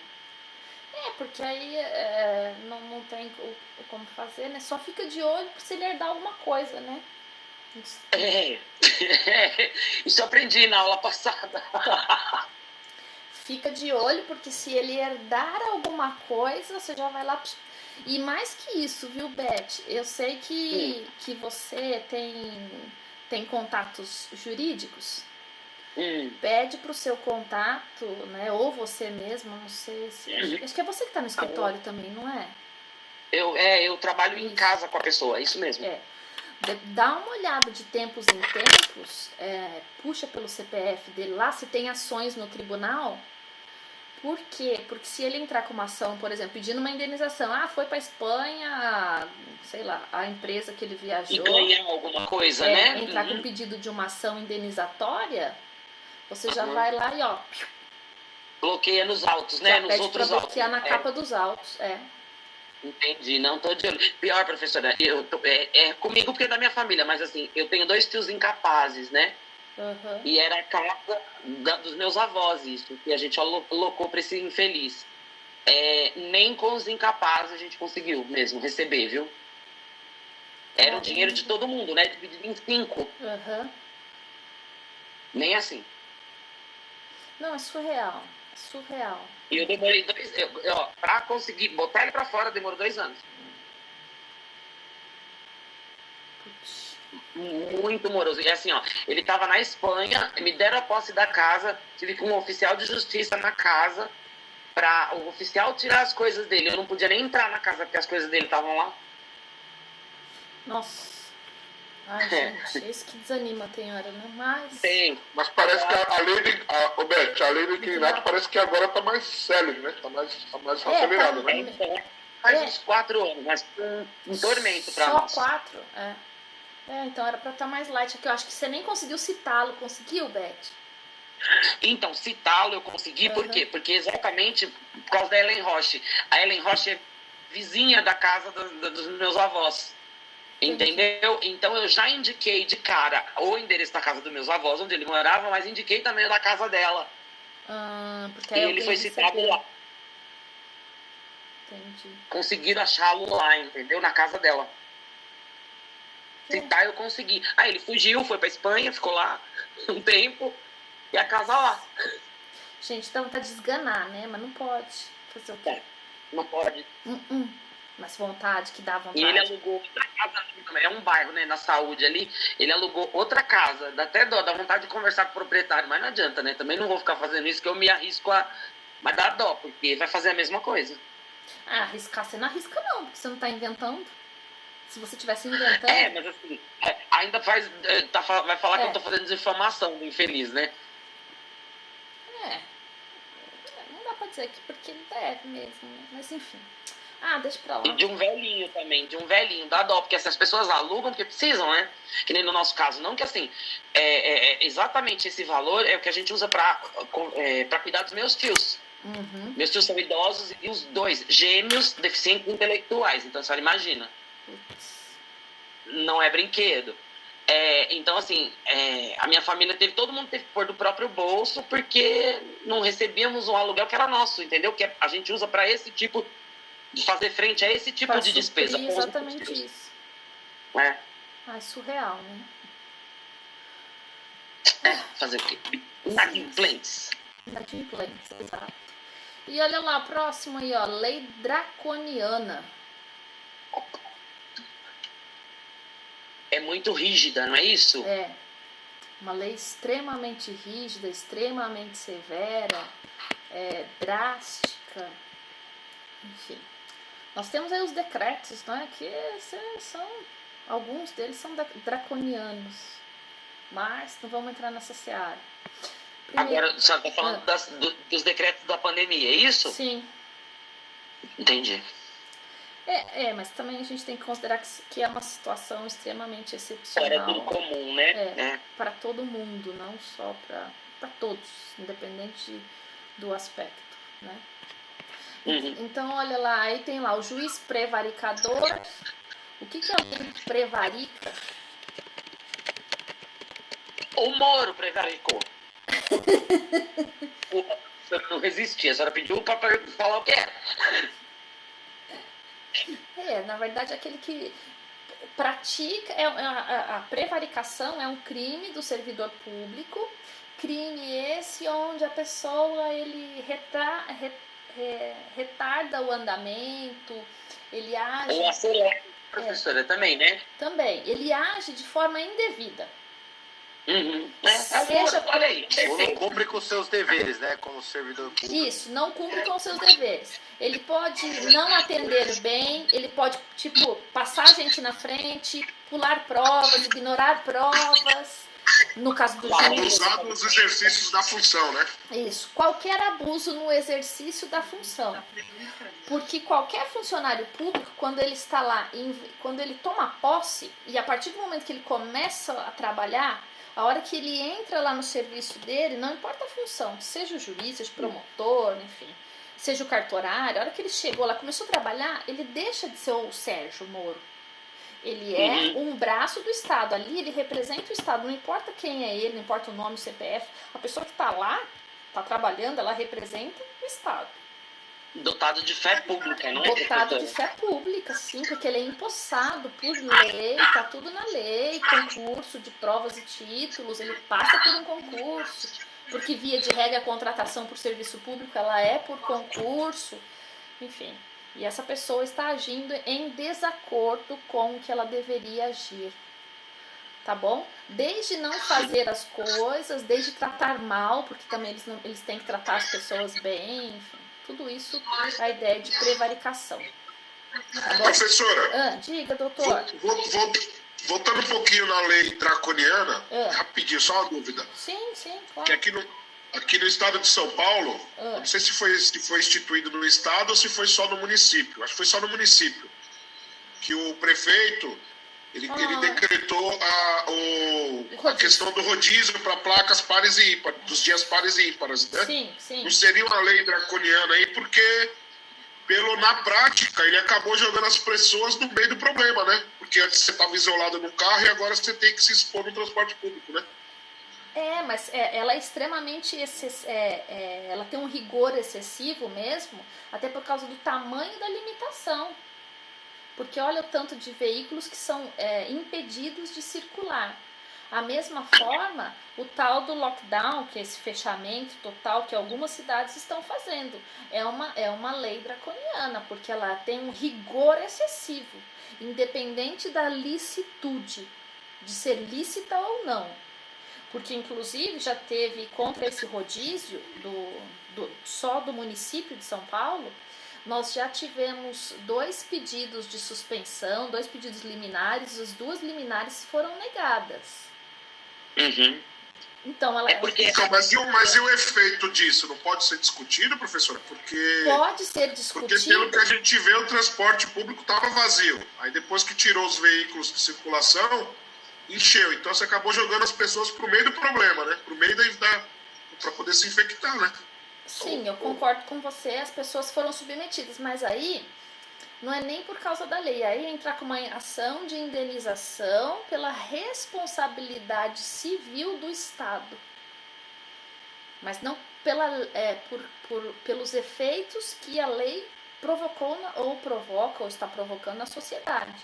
E eu concordo com você esse aspecto, de que essa lei ela é prejudicial no sentido de que ela tira as pessoas do transporte individual e coloca no transporte público.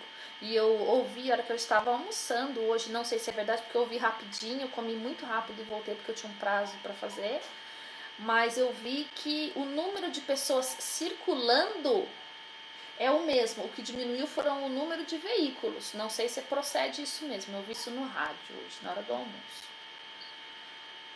Ou seja, não está cumprindo a função, além de ser extremamente severa, porque a intenção do legislador, de quem criou essa norma, era de que as pessoas não saíssem, respeitassem mais, só que não está surtindo efeito. Então, inclusive, ela pode ser revista, do mesmo jeito que vocês lembram que teve uns bloqueios na radial e em outras... Sim, um dia só, Aí eles mudaram porque não está resolvendo. Eu penso que com esse do rodízio também, porque se for verdade isso que eu ouvi no rádio, e é uma rádio de notícia, aquela Band News, é uma rádio relativamente conhecida e tal. Eu penso que eles não iam jogar uma notícia dessa se não fosse verdadeira. Que o número de pessoas circulando continua o mesmo. O que diminuiu foram muito. Só que agora piorou porque está aglomerado, tá no transporte público. Exato. Então, por isso que deveria suspender. Mas aí, Júnior, eu acho assim, eu entendo o seguinte, é para fazer quarentena, as pessoas não cumprem. Na verdade, se tivessem cumprido logo no começo, talvez hoje nós estivéssemos relaxando a quarentena. Mas as pessoas não fazem. Aí ele tomou essa medida drástica para ver se surtir efeito. Talvez não surta, vai decretar lockdown. Mas é complicado, Beth. Por exemplo, a minha filha está indo trabalhar de carro desde quando iniciou. A minha filha trabalha no hospital. Sim. Ela não é enfermeira, ela trabalha na parte da administração. Desde quando começou, que a OMS determinou que era uma pandemia, que tinha que tomar cuidado e tal, ela está indo de carro, certo? Então ela faz 2 meses que ela está indo trabalhar de carro. Aí, por causa de uma norma de um prefeito, aí vai submeter ela a se expor numa aglomeração, sendo que ela se preveniu todo esse tempo, entendeu? Então ela estava no isolamento do carro dela, individual. Aí agora, obrigatoriamente, queria forçar ela. Aí a gente deu um jeito aqui para ela continuar de carro. Mas só que, você vê, eu acho que isso daí vai ser um complicador na prática, né? E depois que morrer, vai processar aquele. Depois que morreu, morreu. Não, é complicado. Mas isso não é culpa da sua filha. Isso é culpa da grande população que não está fazendo o que deveria. De quem tem a possibilidade de ficar em casa e não fica. E não está fazendo. Esse é o grande problema. Eu acho que surtiria mais efeito Eu acho que igual parece que fizeram no Paraná. Tem alguns lugares lá, algumas cidades que alguma aglomeração que tiver assim indevida, as pessoas são multadas sem choro nem vela. Então, mas acho que isso é pior, isso dos veículos, eu acho que é pior. Melhor deixar o povo no trânsito mesmo, e do que cada um no seu carro. Mas, bom, a gente também não, infelizmente, nós não temos poder para fazer esse tipo A lei, eu acho que ela tinha que ser mais efetiva se fosse individual, professora. Se fosse individual, eu acho que surtia mais efeito. Então, agora também tem essa coisa aí desse mesmo decreto que está dizendo que se a pessoa se autodeclarar que faz tratamento, ela fica com o carro liberado. É só se autodeclarar que faz tratamento, enfim.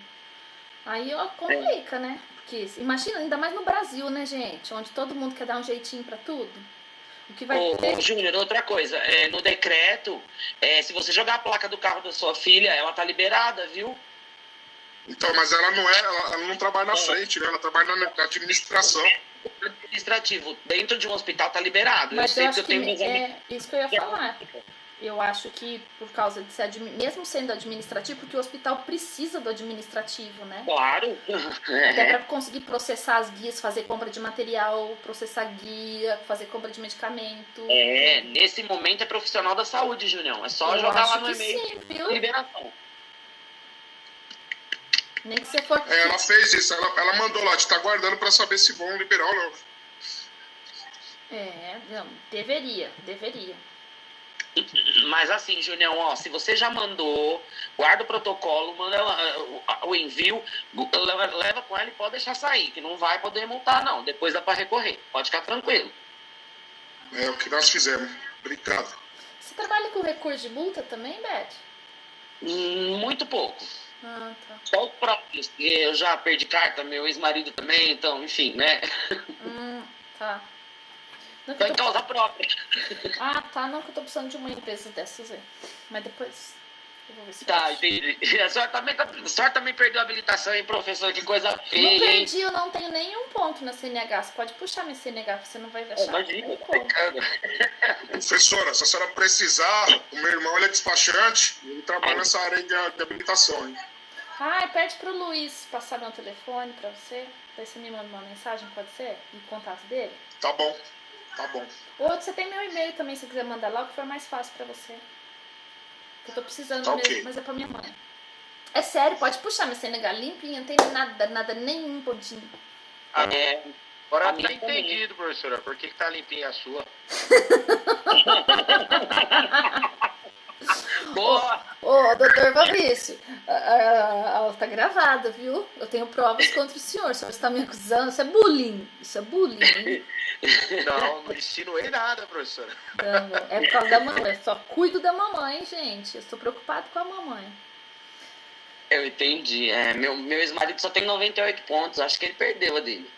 Caraca. Nossa. Mas tem um segredo. Calma aí. Bom, continuando lá então. Nosso próximo tá lá. Direito imprescritível. Opa, não prescreve. Isso, que não prescreve, que a gente não tem um prazo. Lembra que eu falei pra vocês, era que eu tava falando a respeito da ação de reconhecimento de paternidade? Eu posso fazer a qualquer tempo, posso. Imagina eu, do alto dos meus 27 anos, se eu não fosse reconhecida pelo meu pai, quisesse entrar com uma ação agora. Poderia, porque o direito não prescreve.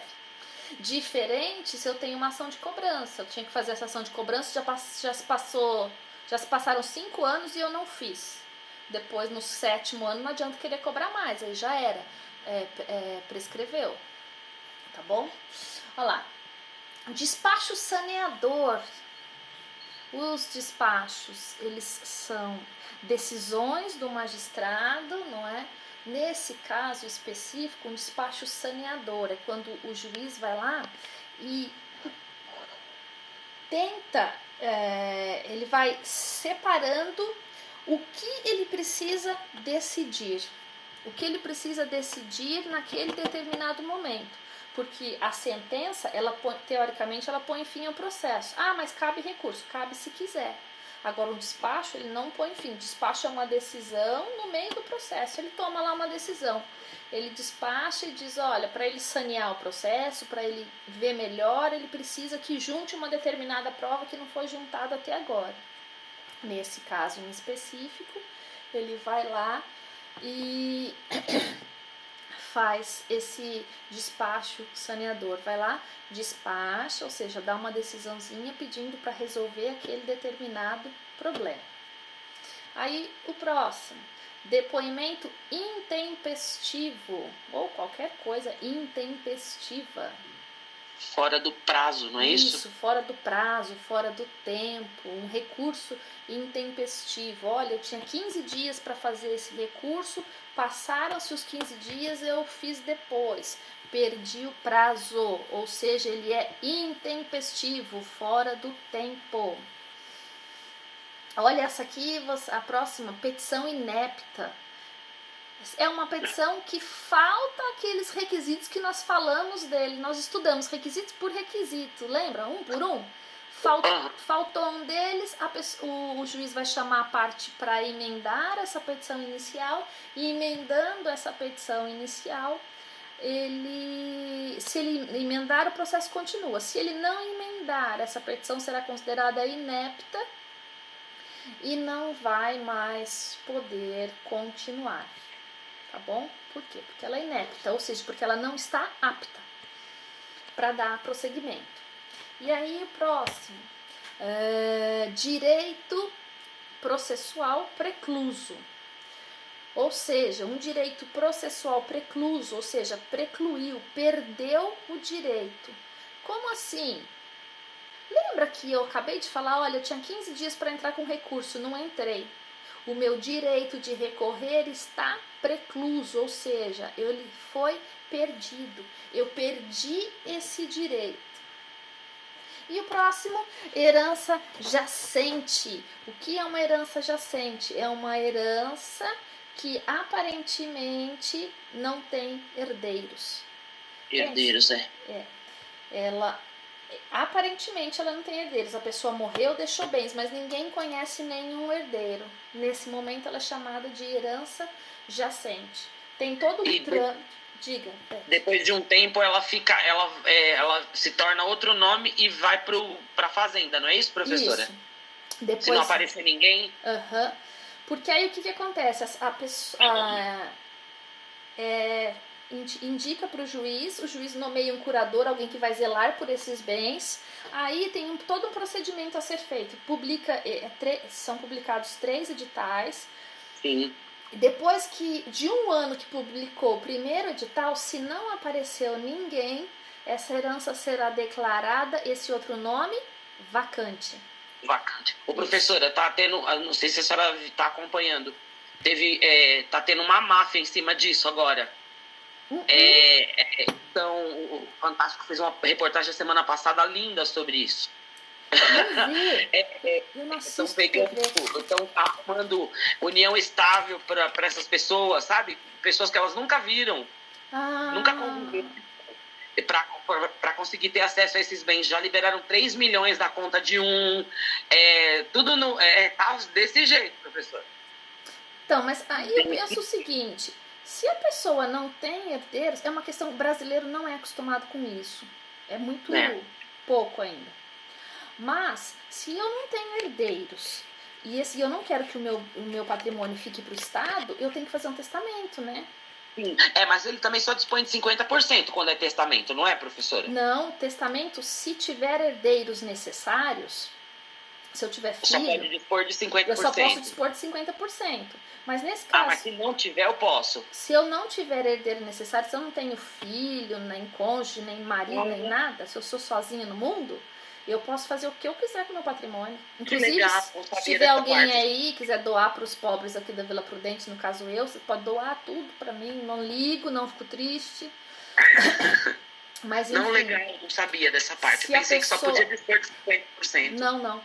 se a pessoa não tem herdeiros necessários, ela pode deixar tudo para uma instituição de caridade, para uma ONG, enfim, se não tiver herdeiros necessários. Então, mas o professor, num dos casos que o Fantástico estava investigando, era uma freira, coitada. Ela deixou pro mosteiro, no Rio de Janeiro, onde ela trabalhou, morreu, né? Uhum. Eles arrumaram herdeiro para ela e sacaram tudo. Ela era de outro país, ela tinha família em outro país, acho que na Espanha, não sei bem. Então ela herdou um monte de coisas. Nossa, gente. Lá na Espanha. Surreal, né? E pois pegaram o dinheiro da mulher, o mosteiro ficou sem, você não acredita? Mesmo depois de comprovada a fraude? Tem juiz sendo preso, funcionário de cartório, é uma máfia. Eles ficam de olho mas eu tava achando que era uma máfia assim, tipo, eu conheço a pessoa, nós duas conhecemos, aí você é minha amiga, eu viro pra você e falo, Beth, olha, fala que você sabia que eu vivia em união estável com ele, você fala, tá bom, e entra com a ação normal, mas aí tem juiz no meio, cartório, tudo. Tem juiz, advogado, cartório, eles pegam esses casos no cartório, pelo atestado de óbito. Aí eles arrumaram lá um esquema, já pegaram heranças no Amazonas, no estado de Santa Catarina, no Rio de Janeiro, maior treta, muito assim, crime do colarinho branco mesmo. Isso é quem tem informação privilegiada, né? Já deve ter banco por trás, que alguém passa informação que tem dinheiro em conta. Ô, professora, pra gente pegar um alvará e ir num banco, a gente tem quase que tirar a roupa para conseguir pegar com alvará. Mas a senhora sabe. Mas eu falo, né? Quando a gente tem honorários para levantar, quando tem alimentos para levantar, é um parto. Então, como é que esse povo consegue 3 milhões assim, professora? Foi lá e pegou do homem. Te juro, professor, até juiz, tem 3 juízes já presos. Nossa, é um negócio mesmo, assim, de ficar de olho. E tem um homem que não morreu. Esse é o único caso que, assim, todos eles estavam fazendo isso com os defuntos, né? Uhum. Mas ele foi pior, porque esse homem, ele trabalhou aqui no Brasil e ele tá morando na Espanha agora. Arrumaram uma mulher pra ele, que a mulher é casada com outra pessoa. A mulher, coitada, é uma... laranja. Ela nem sabe do que tá acontecendo. Ela só foi procurada pela reportagem. Arrumaram ela como se ela fosse a mulher desse cara e pegaram o dinheiro que ele tinha aqui no Brasil, do trabalho que ele fez, 500 mil reais. Pegaram como se fosse ela, mas essa mulher é pobre, ela tá lá na periferia do Pernambuco, entendeu? Ela nem sabe de nada. Jesus amado. Isso é assim, tá uma máfia com cartório, com tudo envolvido, um horror. Mas os tal dos 600 reais, aí tem um monte de gente que tá fazendo trambique, tirando 600 reais dos outros? Desviando, transferindo? Eu vi. Professora, mas agora já tem ação, né, pra quem teve isso negado, a senhora viu? Já. Eu vi também. Mas surreal, meu Deus. Onde a gente vai parar, Senhor? Bom. E acho que essas ações correm rápido, né? Porque são ações emergenciais essas, né? Uhum. Deveriam, né? Deveriam. Mas tem um monte de ação aí que é aquele idoso mais lá, que é aquela prioridade do idoso com mais de 80 anos, 85 anos. É verdade, também. Não anda também, não vai nem com reza brava. Então, tenso, viu? Bom, doutores, então terminamos essa primeira parte, vamos lá falar da segunda parte, né? Que a gente começou de trás pra frente. Agora, calma aí, deixa eu puxar aqui. Eita. Pronto. Aí lá, a primeira questão, acho que até estava mais fácil, que era para também buscar termos jurídicos, né? O primeiro lá, desde o início, cumpre registrar a respeito do Instituto da Litispendência. O que é uma litispendência, doutores? Lembram aí, já que vocês fizeram a prova, ninguém colou de ninguém não, né? Ninguém dividiu prova com ninguém não, né? Eu fiz, mas não lembro essa de cabeça não. É quando o processo é conduzido por 2 tribunais, professora, da mesma competência? Não, é quase, tem a ver com 2 também, mas é a ideia de que tem 2 processos com as mesmas partes, o mesmo pedido e a mesma causa de pedir. Ou seja, nós temos um processo pedindo dois processos pedindo a mesma coisa. Vamos pensar assim, eu falo, eu vou entrar, eu tenho aquela pessoa lá para despejar, eu falo, eu vou entrar primeiro no Fórum de Itaquera e vou entrar também no Tatuapé. O que for mais rápido eu vou. Não pode fazer isso, tá bom? Por quê? Porque é litispendência, ou seja, tem 2 vezes a mesma pendência. Mas para ser considerado litispendência tem que ter as mesmas partes, o mesmo pedido e a mesma causa de pedir. Então, as mesmas partes, o locador e o locatário. A mesma causa de pedir, o não pagamento do aluguel e o pedido, o despejo e o pagamento e o recebimento do valor. Então, não posso ter 2 ações assim, porque dá uma litispendência, ou seja, 2 vezes a mesma pendência. Aí o próximo diz lá, em regra, a fungibilidade é própria dos bens móveis e a infungibilidade dos bens imóveis. No que diz respeito à fungibilidade e infungibilidade, a gente falou bastante, né? Agora, em relação a bens móveis, o que é um bem móvel? Que pode ser transportado sem ser danificado. Isso, que pode ser transportado, que pode ser deslocado, sem perder a essência para a qual ele foi criado. Ele não pode se perder, ele tem que continuar servindo para aquilo que ele foi criado. Pensa bem, se eu pegar esse copo aqui, tô com um copo d'água aqui, tô bebendo água, tiro ele daqui, ponho aqui, levo lá para a cozinha, ele perde a essência para a qual ele foi criado? Não. Agora pensa aí uma casa, dá para tirar uma casa de um lugar? Via de regra, não é? Não dá para ficar tirando uma casa e transportar uma casa de um lugar para o outro. São considerados bens imóveis, tá bom? Dentro dos bens móveis aí a gente inclui também os bens semoventes, que são os animais, porque embora eu vi que vocês estavam aí com os animaizinhos, e alguns deles, não é? Eles são mais gentis, mais educados e mais legais que muita gente da nossa família, e mais limpinhos também, mas a gente, pro direito, o nosso animalzinho de estimação, ele é considerado uma coisa, ele é um bem, no caso do cachorrinho, do gato, da sua calopsita, enfim, desse que se desloca, ele é um bem semovente, tá? E olha lá, 3. Essa restauração de eficácia serve... calma aí, perdi. Essa restauração de eficácia é categorizável como repristinação e é admitida somente em nome do princípio da segurança e da estabilidade das relações sociais. Bom, eficácia, o que é eficácia? A ideia de ter validade. Isso aí eu acho que é facinho para todo mundo. O que é repristinação? Lembra da hora que vocês fizeram lá?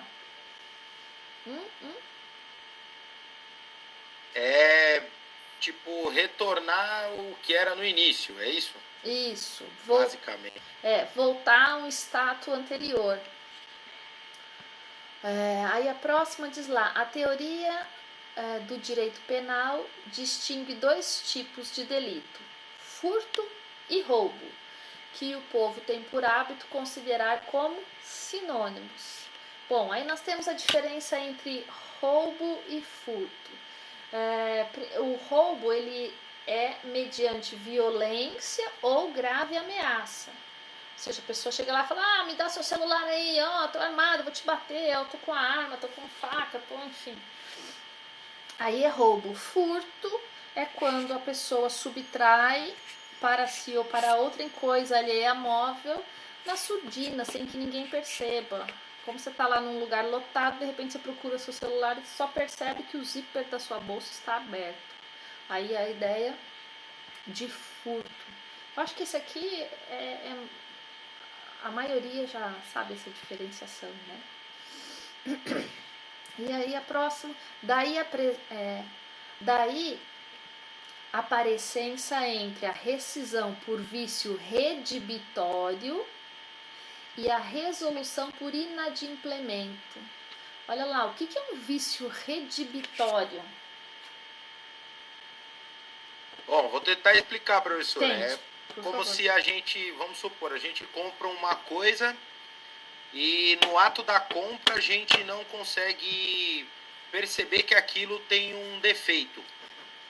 E no caso, depois a gente constata que tem no caso, um vício rebiditório, que no caso pode ser um defeito que não foi constatado no ato da compra ou do negócio. E a gente pode reivindicar isso. Então, o vício redibitório, ele pode ser entendido como um defeito oculto. Defeito esse que a maioria das pessoas não conseguiria identificar. Porque uma coisa é eu virar para você, tentar vender esse celular para você, o meu celular, tirar tudo que tá nele, apagar, aí eu limpo e falo assim, olha, doutor Fabrício, quer comprar esse celular? Ó, tá novinho. Aí você vai ver que tem um quebrado na tela. Aí você fala, caramba, meu. Você tá vendo. Mas quem é que consegue perceber isso? Qualquer pessoa que olhar pro meu celular consegue perceber. Agora, vamos imaginar que eu tenho um defeito dentro do celular. Como é que você vai saber? Por isso essa ideia Por exemplo, não segura a carga. Também não segura a carga ou por qualquer motivo ele fica reiniciando toda hora. Eu tive um celular que ficou assim um tempão. Ele ficava reiniciando. Do nada ele reiniciava. Toda hora. Reiniciava. Imagina a alegria, né? Reiniciava. Um outro exemplo que a doutrina traz, clássico da doutrina, por exemplo. Um outro exemplo, por exemplo, para acabar, né? Eu compro uma escultura. Tem lá uma escultura, a pessoa que me vende fala, olha, essa escultura é de ouro maciço.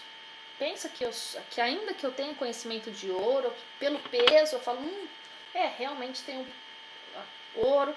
Pego e faço aqueles testes, não é? Com aqueles produtos reagentes, ver mesmo que é ouro, mas depois de um tempo eu descubro que a estátua, essa escultura, enfim, ela é só banhada a ouro, ela tem uma cobertura até relativamente grossa, mas eu comprei como ouro maciço, e não é.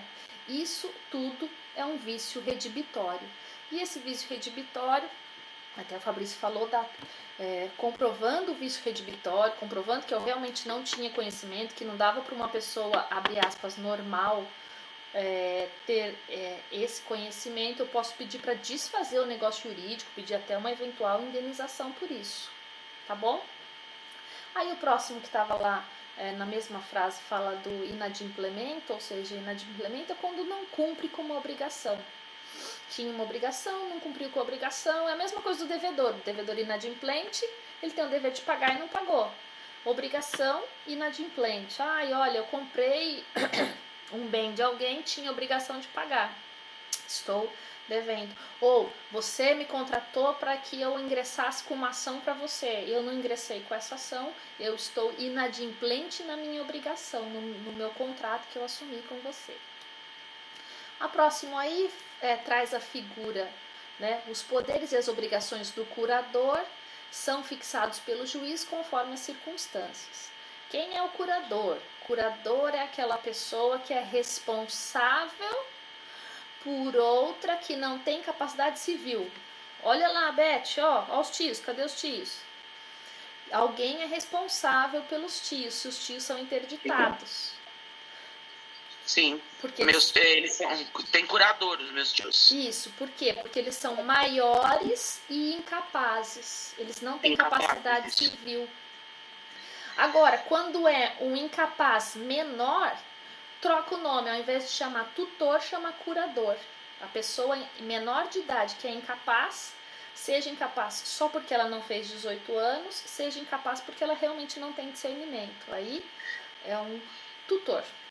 A função é a mesma, só que um cuida do incapaz, da pessoa que não tem capacidade civil, que é menor de idade, e o curador é para o maior. Tutor é para o menor, curador é para o maior. Tá? Aí o próximo está dizendo lá, é função típica, prevalecente do poder judiciário exercer a jurisdição. Aí eu acho que vocês também já até estudaram com um dos professores, não é? Sobre os poderes, o que é jurisdição, mais ou menos, não falaram, nem que for por cima? Tem que resguardar a ordem jurídica, né? Isso. A autoridade da lei. Resguardar a ordem jurídica e mais. Essa jurisdição é poder aplicar as normas do poder, as leis. É essa função do poder judiciário, função poder, não é? Alguns chamam de poder-dever, onde o poder judiciário, ele aplica as leis.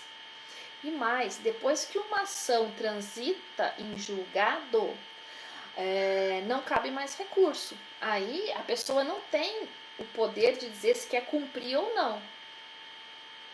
Se transitou em julgado lá que fulano vai ter que ficar preso por 6 meses, vai ter que ficar preso, vai. Igual esse exemplo que a Beth falou do aluguel aí, ela tem uma sentença, ganha, mas não leva, né? Mas se o dinheiro aparecer, o cara vai responder por isso. Por quê? Porque a jurisdição, esse poder do Estado de impor ao outro o que a lei diz, tá? A próxima aí fala de isonomia, não é? A Constituição assegura isonomia no artigo 5º. A ideia de isonomia é a ideia de igualdade entre as pessoas. Né? Aquela ideia de tratar os iguais com igualdade, desiguais com desigualdade, mas a intenção é deixar as pessoas com o mesmo tratamento.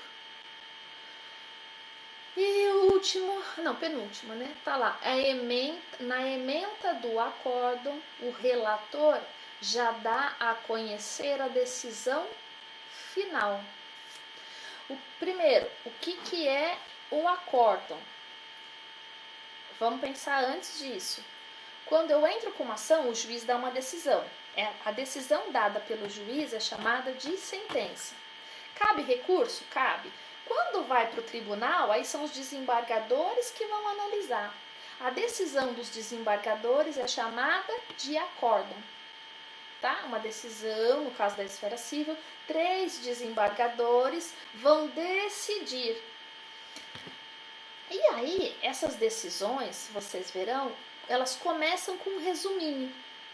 E o resuminho se chama ementa. É isso. Dúvidas, doutores? Nenhuma. Ótimo. Tranquilo, professor. Bom, então, já que vocês não têm nenhuma mais dúvida, considerando a hora, falamos bastante, né? A gente para a nossa aula por aqui, acaba rendendo mais, né? Quando dá para falar. E vocês viram o lado bom? Que esse não travou nenhuma vez? Eu vi que um ou outro caiu, mas aí é da conexão, né? Mas igual tava semana passada, que a gente tava travando, que não tava conseguindo, e deu para todo mundo falar, pelo menos para mim, não cortou nenhuma vez, ou uma vez só que deu uma picotadinha de nada na voz de vocês, mas perto do que a gente passou nas outras vezes, nós estamos no céu, eu acho, né? Na minha opinião. Professora, esse aplicativo, no caso, quando a senhora precisar colocar algum slide, alguma coisa, tem como colocar também? Não tem, esse é o problema.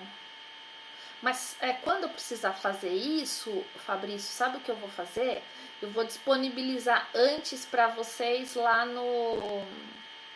na SAP, porque aí eu sei que alguns de vocês usam o celular, aí não dá para usar com tela dividida. Quando é computador, dá até para usar com tela dividida, né? Mas quando é